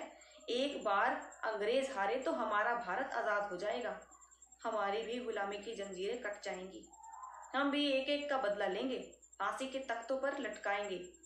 कितनों को लटकाएंगे और कितनों को मारेंगे गोलियां। अब कहाँ छूटेगा वह जल्दी, इनके शिकंजे में कोई चढ़े तो सही। और कयास बढ़ते बढ़ते बातों के पहाड़ बन गए। रामू छज्जे पर बैठी रोती रही। सभी उसी से बार बार पूछते थे, मगर वह तो यही रटती रही, मुझे तो कुछ नहीं पता। घर में तो बात भी नहीं हुई कोई। घर देर से आते थे, कहते थे दफ्तर में बहुत काम है, देर हो जाती थी। हाय अब मेरा क्या होगा, और वह रोने लगती। कोई उसको धीरज दिलाता। रो ना, यूं ही अपशगुन क्यों करती है? डाका तो मारा नहीं, कत्ल तो किया नहीं, सब बैठे हैं ना पता करने को। पुलिस इंस्पेक्टर से मोहल्ले के एक बुजुर्ग ने पूछने की कोशिश भी की, लेकिन वह बिल्कुल सीधा खड़ा होकर दाएं हाथ में डंडा घुमाता रहा और फिर उसने आंखें घुमा ली। 25-30 सिपाही की टुकड़ी में घिरे दुर्बल से जीवन को बाहर पुलिस की जीप तक गली के सभी लोग छोड़ने आए थे। सारा दिन रामू के घर आसपास वाली गली के लोगों का आना जाना लगा रहा था। रामू रो रो कर बावली हो गई थी। हाय मुझे क्या मालूम बाहर क्या करता रहा है, रटते रटते उसका गला बैठ गया था। रात में गली के चबूतरे पर सभी लोग इकट्ठा हो गए, लेकिन किसी के कान में भनक ना पड़ी कि जीवन को पुलिस क्यों पकड़ कर लेकर गई है। उसने कसूर क्या किया है? जीवन के भाइयों को दिन भर दौड़ धूप करने, दर दर भटकने, अफसरशाही के दरवाजे खटखटाने के बावजूद पता ही नहीं चला कि जीवन को कौन सी जेल में कहाँ ले गए हैं। जरूर राज्य की सीमा से बाहर ले गए होंगे, जहां से उसका अता पता ही ना मिले। लोगों में फिर से और बातें छिड़ गई, जंग की, तबाही की, महंगाई की, हिटलर की, नजरबंद फौजियों की। सुभाष चंद्र बोस की नजरबंदी के दौरान भेष बदलकर भाग जाने की खबर लोगों की जुबान पर आनी शुरू हो गई थी। रामू को कुछ दिन और सास ने अपने पास रखा और नीचे की छत को ताला लगा दिया। कभी किसी वक्त किसी काम से रामू नीचे उतरती तो घर काटने को दौड़ता। वह तुरंत ही कोठे पर चले जाती। देवरानियों ने अपने अपने बच्चों को संभालने संवारने का बहाना बना लिया। रामू का साईं कैद में था। हो सकता है उसे फांसी की सजा हो जाए, या उम्र कैद, या काला पानी। वह तो बिल्कुल ही कंगाल हो गई थी। जीवन पर मुकदमा चला। सारी गली जैसे कचहरी पर टूट पड़ी। जीवन ने बड़े गर्व से अपने जुर्म का इकबाल कर लिया था। हाँ, मैं पेशावर रेलवे स्टेशन पर गाड़ी में से एक पठान को बाहर लेकर आया था। फिर जीवन ने सजल आंखों और भर्राए हुए गले से कहा था, मेरी बदकिस्मती ये है कि मुझे पता नहीं था कि वह सुभाष चंद्र बोस है, जिसकी मैं दिन रात पूजा करता रहा था, जिसकी फौज में भर्ती होने के लिए मैं तरसता रहा। कितनी बार घर से भागने की कोशिश की, लेकिन घर के बंधनों की कड़ियों को तोड़ना तो क्या मैं ढीली भी नहीं कर सका। शायद मैं किसी परीक्षा में पूरा नहीं उतर सका। तभी तो मुझे बताया नहीं था कि सुभाष चंद्र बोस को पहचानने से वंचित रखा था मुझे तो ये भी मालूम नहीं था कि एक पठान को गाड़ी के डिब्बे में से बड़े आदर से बाहर टांगे तक लाना है। टांगे में 2 आदमी और बैठे थे, लेकिन मुझे उन्होंने रास्ते में ही उतार दिया। मुझे तो कैद होने के बाद ही मालूम हुआ कि वह पठान कौन था। मैंने कौन सा जुर्म किया था, जो चाहे सजा दे दो। जीवन को 7 साल की कैद हुई थी। सजा सुनकर जीवन का चेहरा तो खिल उठा, लेकिन रामू 7 साल काले कुएं में गिरी रही। घर आते जाते गली पड़ोस दूसरी गलियों के लोग भी जीवन की प्रशंसा करते न थकते। ना बहू का ख्याल किया, ना बेटी का, बदनामी अलग, क्या क्या बातें बनाई थी लोगों ने। जब लोग जीवन की कुर्बानी की तारीफें करते तो रामू के पैर जैसे धरती से 2 कदम और ऊंचे हो जाते। जीवन के कारण ही सही, उसका अपना भी तो भारत को गुलामी की जंजीरों से मुक्त कराने में कुछ योगदान है। उसने जो मुसीबतें झेली हैं सार्थक हुई। वह क्यों घर की नौकरानी बने, क्यों दिन से लेकर रात तक चूल्हे की आगे बैठी रही। सुबह होते ही उसने कांता को उठाया और नीचे वाली छत पर आ गई, वह जहां जीवन के साथ रहती थी। अब रोज लड़ाई होती, रोज उठा पटक, बात बात पर लड़ाई। रामू लड़ाई में इतनी निपुण हो गई थी कि गली वालों ने उसका नाम ही रामू चंडी रख दिया। देवरानियां सच्चा वर्कर उसके छज्जे के पास से गुजरती तो वह गालियां निकालती, उनके बच्चों को कोसने लगती जो दूध मलाई खा खाकर सांड की भांति पले जा रहे थे, और कांता को कभी दूध भी नसीब नहीं हुआ था। फिर कांता को गोद में उठाकर कितनी लाड जताते हुए कसकर छाती से लगाकर बेइंतहा रोती थी। खुद ही रोती, खुद ही चुप हो जाती। भले दिनों को याद कर रोती रहती, अच्छे दिनों के सपने देखते हुए चुप भी हो जाती थी। कभी सोचती, जीवन ने अपने देश के किसी काम आकर अपना नाम सुनहरे अक्षरों में लिखा। वह क्यों मरे हुओं की तरह जी रही है। अकेलापन, उदासी, ऊब, मानसिक कष्ट, निराशा, बेचैनी, तंगी साथ हैं तो गली से कमर से लगकर खड़े छज्जे की जहां बैठकर वह सारा दिन काटती है, आते जाते लोगों को देखती है, बोलती है। इस प्रकार जिंदगी का सफर जारी ही रहा। इस तरह सारा कार्य व्यवहार, दिन रात के चक्कर, लड़ाई झगड़े, रूठना मनाना और छज्जे के सांझ के साथ 7 साल गुजर गए। जीवन की कैद समाप्त होने की समाचार पूरी गली में फैल चुका। सारी गली के पुरुष सुबह से ही एक दूसरे को आवाजें लगाते हुए सचेत कर रहे थे कि गली भर के पुरुष मालाएं लेकर जीवन को लेने सेंट्रल जेल पहुंच गए। रामू सुबह से ही नहा धोकर सज संवर कर बैठी थी। उसके चेहरे पर 7 साल पहले का जलाल और रौनक थी। मुरझाया हुआ चेहरा खिला हुआ था। उसने भी तो आजादी की भट्टी में अपने रक्त सने जज्बों की आहुति दी है। बेशक उसकी कुर्बानी की कोई कद्र नहीं है। मैंने पहली बार अपने होश में रामू को हार श्रृंगार किए देखा। उसकी किनारी वाली चुन्नी, बालों की फूल चिड़िया, रंगे होठ, बिंदी। रामू मुझे बेहद पराई सी लग रही थी, जैसे वो रामू हो ही ना। वह खुश खुश छज्जे पर बैठ गई और लोगों की बधाइयां लेने लगी। गली में शोर हुआ, बच्चे आगे आगे दौड़ पड़े। जीवन मालाओं से लदा हुआ, लोगों से घिरा हुआ गली का मोड़ मुड़ा। अच्छा खासा जुलूस उसके पीछे था। वह अपने छज्जे के निकट पहुंचा। रामू उसको देखकर पहले तो मुस्कुराई और फिर कांता को छाती से चिपकाकर रुआसी हो गई। खामोश बैठी रामू के आंसू उसकी कमीज को भिगोते रहे।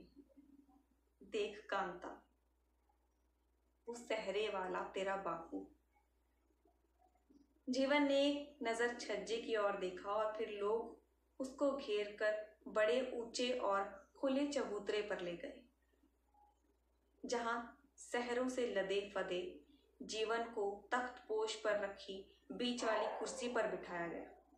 छज्जे, खिड़कियां, दरवाजों, कोठियों पर लोगों के सिर से ही उगाए जीवन को देखने के लिए।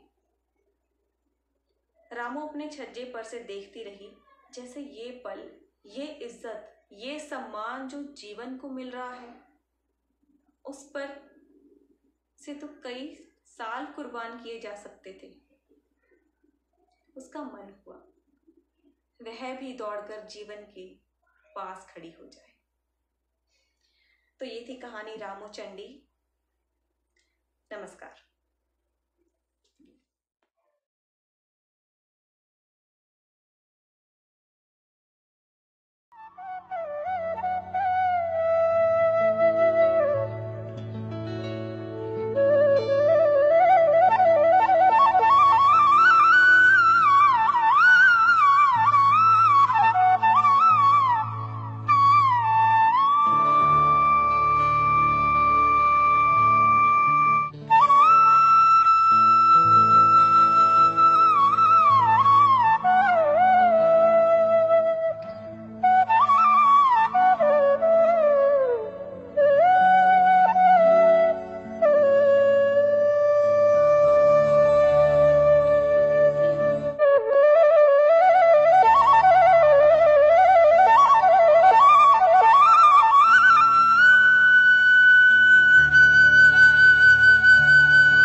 everybody. Namaskar. Till now we have done Alaripu and Jatiswara. Children, we are going ahead. Now I would like to introduce you three very important elements of dance, which is Nritta, Nritya and Natya. What are these three elements? Nritta वो portion है जहाँ पर हम लोग decorative hand gestures, body movements के साथ dance करते हैं. यहाँ पर कोई हम लोग मीनिंग नहीं बताते हैं, कोई वर्ड्स नहीं यूज होगा. Simple way I can say हमारा कोई फेशियल एक्सप्रेशन नहीं होगा. दैट इज नृत्य. In general system people call it pure dance. तो दैट इज द नृत्य जहां पर कोई एक्सप्रेशन नहीं करना पड़ता है. अभी तक हम लोगों ने जो किया Alarippu and Jatiswaram, they come under this nritya. Now the second nritya, NRITYA,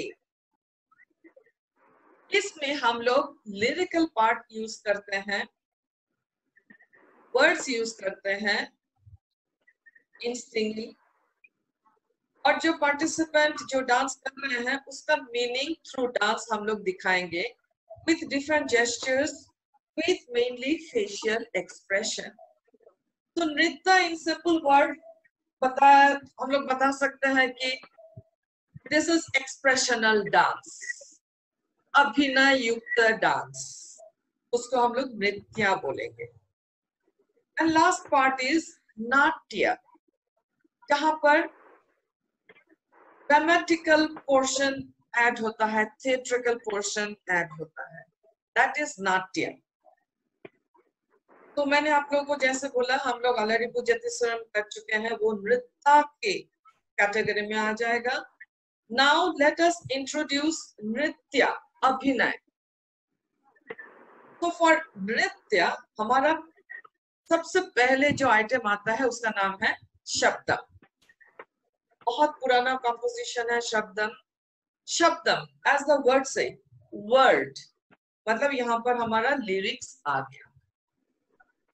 मैं आप लोगों को अभी सिखाऊंगी एक शब्दम. आयर शेरियर अरिंदी डामल, ये तमिल में है, मिश्र चापू तालम में है, एंड रागमालिका, मतलब हर एक चैप्टर, हर एक स्टैंजा डिफरेंट डिफरेंट रागा में सेट किया हुआ है. ध्यान से देखो, मैं आपको वर्ड टू वर्ड मीनिंग बता के करूंगी. आयर शेरियर, the people of Gokul, Arindi Damalu, without knowing, without their knowledge. Annai, Tandayar, mother, father. Terindi Damalu, उनका भी नॉलेज में नहीं था. क्या इन लोग के नॉलेज में क्या नहीं था? नेया गोपिय, द फ्रेंडली गोपीज. नेंजम कवर्णदिदा, उन्होंने उन लोग का माइंड चुराया. किसने चुराया? मायावन कुरल उदूरा, वो जो मायावी है, जो कुरल फ्लूट, जो फ्लूट बजाते हैं. ये कृष्णा के ऊपर है, पता चल गया. Now this is the word to word meaning. ध्यान से देखो हम लोग कैसे करेंगे. गोकुल के लोग, गोकुल जहां पर गाय चराते हैं, फेमस फॉर गाय चराना. गोकुल के लोग, उनको पता नहीं था. मदर, दिस इज लेडी, और ये है जन्म, the lady who gives birth, so this is mother. Father, जानकारी नहीं थी. क्या नहीं था? वो है फ्रेंडली गोपिका माइंड चुरा लिया था। दिस इंसिडेंस, ये इन लोगों को पता नहीं था। किसने चुराया? वो जो मायावी, दैट मिस्चीवियस वन जो फ्लूट बजाते हैं। आ जाओ, आप लोग ट्राई करो। आई विल रिक्वेस्ट स्पेरा एंड आशा, आप लोग ज्वाइन कर सकते हो। चलो इसको करते हैं। आयर शेरियर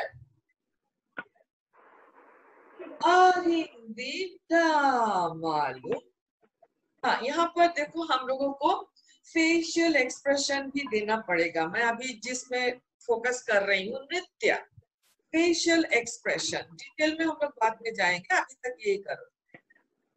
गोकुल की लोगों को पता नहीं था।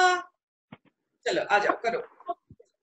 आयर शेरियर अरिंदी मालूम। नेक्स्ट लाइन, अन्ने, मैंने जैसे एक्सप्लेन किया, दिस इज लेडी और ये जन्म। अन्ने तंदेय तेरिंदी मालूम। आ जाओ, करो। अन्ने तंदेय तेरिंदी मालूम। क्या जानकारी नहीं था? नेयर द फ्रेंडली, नेयर गोपियर जब कवर्दीदा। एक्सप्रेशन ध्यान से देखो, वो चुरा लिया था। सिर्फ ये करोगे तो चुराना नहीं होगा, लेकिन छुप गए थे, छुपा दिया था। सो कवर्दीदा। चलो करो। नेयर गोपियर जब कवर्दीदा। हाँ जी, इसके बाद Mayavan, that mischievous, that naughty look you have to give. This is the expression you have to give. Mayavan Puran Udura. चलो, Mayavan Puran Udura. उसके बाद सॉन्ग का थोड़ा सा आलाप है। तक कीटा तक कर दी, वहां पर नेक मूवमेंट होगा। इसको अभी कंटिन्यूअसली करें। आयर शेरियर अरिंदी मालूम। अन्ने तंदेय तेरिंदी मालूम। नेयर गोपियर नेंजम कवर्दीदा मायावन पूरन उदुरान आदकीटा तकदिमी। सबको पता चल गया? You will be able to do? Okay. Can we go to the next line? Okay. This is another variety we were showing in a different way. Gokul, जहां पर माखन का मंथन होता है। आयर शेरियर अरिंदी मालूम। वहां पे कृष्णा आते हैं स्टिल्थली, किसी को पता नहीं चलेगा, ऐसे चुपके चुपके आते हैं। आके देखते हैं चारों तरफ, देखने के लिए कोई है ही नहीं। सो मैं अकेले हूँ, सब कुछ कर सकता हूँ। जाके देखा मक्खन का पॉट वहां पर है, उसको लेते हैं, लेके मक्खन खा के भागा। भाग के और दूसरे की ये दरवाजा है, दरवाजे से घर में अंदर आके देखा कोई नहीं देखता है। सो इज हैप्पी, मेरा काम मैंने खत्म कर लिया। ओके, चलो करते हैं।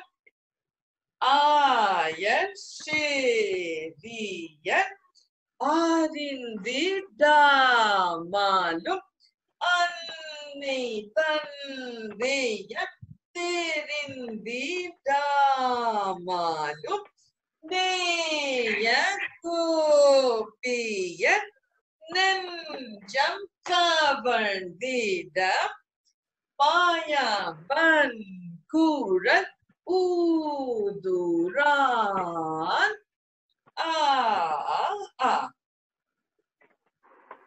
Okay, could you understand this one? मैं ऐसे करती हूँ. नेक्स्ट मैं दिखाऊंगी इसको डांस करते हुए, प्रॉपर डांस करते हुए कैसे लगेगा. मैं इनवाइट करूंगी स्मेरा एंड कौन है इति. आप लोग ये हिस्सा बैठ के पूरा इकट्ठा करके दिखाओ. अभी मैं ब्रेक कर करके आप लोग को सिखा रही थी. अभी आप लोग ये दोनों लाइन इकट्ठा करके दिखाओ. आय श्रीरिय अरिंदिडामालुम अन्नै तंद्रिय तेरिंदिडामालुम नेय गोपियर नंजम कवंद्रिडा मायावन कुळ उदुरान आय श्रीरिय अरिंदिडामालुम अन्नै तंद्रिय तेरिंदिडामालुम नेय गोपिय नंजम कवंद्रिडा मायावन कुळ उदुरान आय श्रीरिय अरिंदिडामालुम अन्नै तंद्रिय तेरिंदिडामालुम नेय गोपियर नंजम कवंद्रिडा मायावन कुळ उदुरान आय श्रीरिय अरिंदिडामालुम अन्नै तंद्रिय तेरिंदिडामालुम नेय गोपियर नंजम कवंद्रिडा मायावन कुळ उदुरान आय श्रीरिय अरिंदिडामालुम अन्नै तंद्रिय तेरिंदिडामालुम नेय गोपियर नंजम कवंद्रिडा मायावन कुळ उदुरान आय श्रीरिय अरिंदिडामालुम अन्नै तंद्रिय तेरिंदिडामालुम नेय गोपियर नंजम कवंद्रिडा मायावन कुळ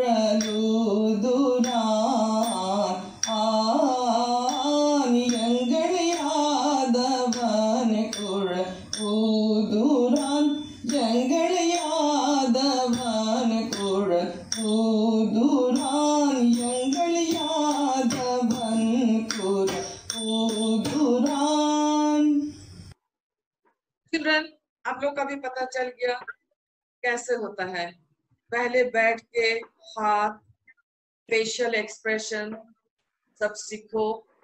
उसके बाद पूरा इकट्ठा करने के लिए सीखो. उसके बाद हम लोग खड़े होकर फुटवर्क के साथ सीखेंगे.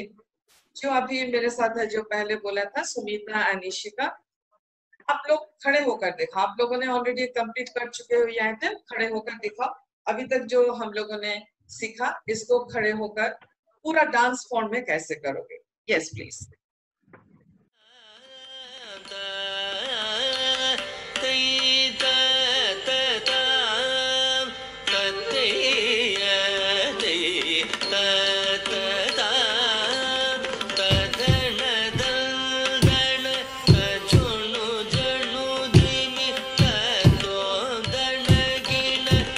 धीमी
Lily, can I ask you a question about शब्दम?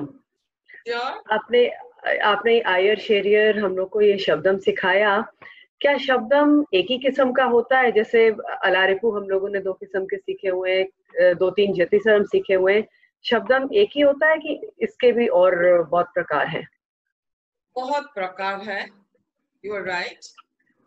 लेकिन हर एक में मैंने देखा ये एक ही तालम में हो रहा है. मैंने खुद 3-4 शब्दम सीखा हुआ है. So it is not only one shabdam. There are too many shabdam. You can pick up anything. Thank you. I also have a question. हाँ जी आशा बोलो. दीदी जैसे शब्दम आप कह रहे हो 3-4 सीखे हैं, so are they in different languages or in Tamil itself? And do we have to, if it is in different languages, do we have to learn all the languages? Very good question. I was expecting something like this from you people. Yes, good. See, first of all, Bharatanatyam is a dance form which has come from the southern part of India. Southern part, बोलोगे तो क्या क्या state आता है वहाँ पे? Tamil Nadu, Kerala, Karnataka, and Andhra. And शब्दम में देखा गया है most of the शब्दम 99.9% शब्दम तेलुगु में होता है. ये मेरे पास पहली बार मैंने देखा जो तमिल में है शब्दम. हो सकता और भी है लेकिन मेरे नॉलेज में उतना है ही नहीं. और आपने ये बहुत सही प्रश्न किया कि लैंग्वेज. यस, आपको लैंग्वेज सीखना पड़ेगा, नहीं तो आप इमोट कैसे करोगे? Your mother tongue is Malayalam, am I right, Asha? Yes. So you don't know maybe Tamil or Telugu. देखो हमारा ऐसे हुआ था कला क्षेत्र में it is compulsory to learn Tamil. क्यों? अतय का ये बोलना है. अतय, I think you know, I always talk about her to you. Rukmini दीदी और मुझे को हम लोग अतय बोल के संबोधन करते थे. Her idea was कि आप जब एक कुछ सीखोगे एक पर्टिकुलर कल्चर का, वो कल्चर का पूरा साइड सब कुछ आपको सीखना पड़ेगा. सिर्फ एक डांस सीखोगे और कुछ नहीं सीखोगे, वो मेमोराइज करना हो जाएगा, मैकेनिकली करना हो जाएगा. अभी देखो आप लोग अभिनय करना शुरू किया है. अभिनय का मतलब क्या है? आपको जो अंदर आ रहा है वो आप एक्सप्रेस करोगे. जब तक आप वर्ड का मीनिंग आपको समझ में नहीं आएगा, आप एक्सप्रेस कैसे करोगे? इसका मतलब पहले आपको लैंग्वेज सीखना पड़ेगा. वो language This is a very pertinent question, very fit question that you have asked. Yes, we have to learn the language also. I also have. Oh yes, yes, Mera, bolo. जैसे आपने बोला कि there are many shabdam that we learn. So this one, as you said, was about Krishna and his childhood and his whole story. Are other shabdams also about Krishna only, or do we include other deities? Yes, there are so many. Now, shabdam का जो history हम लोग देखते हैं, since it is the first item in the abhinaya, यहाँ पर बहुत ज्यादा अभिनय के ऊपर स्ट्रेस हम लोग नहीं देते हैं. Something to say about it is glorifying a particular god. It can be Krishna, it can be Shiva, it can be anyone. There is one Shiva Shabdam also. Now, initially in the history we have seen dance, Bharatanatyam, has been patronized by the kings, Jamindars. तो उस period में क्या होता था, जो लोग dance करते थे राज दरबार में, they used to do it in praise of that landlord, the Jamindar or the king. तो वहां पर वो लोग सलाम बोलते थे. तो सलामी ऐसे होता था कि I bow in front of you. Okay? लेकिन हम लोग जब कोई पर्टिकुलर deity के ऊपर करते हैं, वो सलाम नहीं करते हैं, हम लोग नमस्कार ही करते हैं. देखो कितना connected चीजें आ जाता है. We have to know the history also. We have to know how it has developed. किस किस का help लेके dance आगे बढ़े हैं. It is not only in the temples. It was patronized by, as I said, by the kings. So they had to say thank you to the king. They had to say thank you to the Zamindar who has helped them for the propagation, for the maintenance of the dance. Okay? I'm liking the way you are asking question. Yeah, it should be like this. Thank you, dear. Children, I think you enjoyed this session. This is your first step to another world of Abhinaya. There are a lot more to learn in Abhinaya. Maybe in the next episode, I will discuss about Abhinaya. Elaborately discuss करेंगे, आपको और भी पता चल जाएगा. तो आज यहाँ पे खत्म करें. Thank you everybody.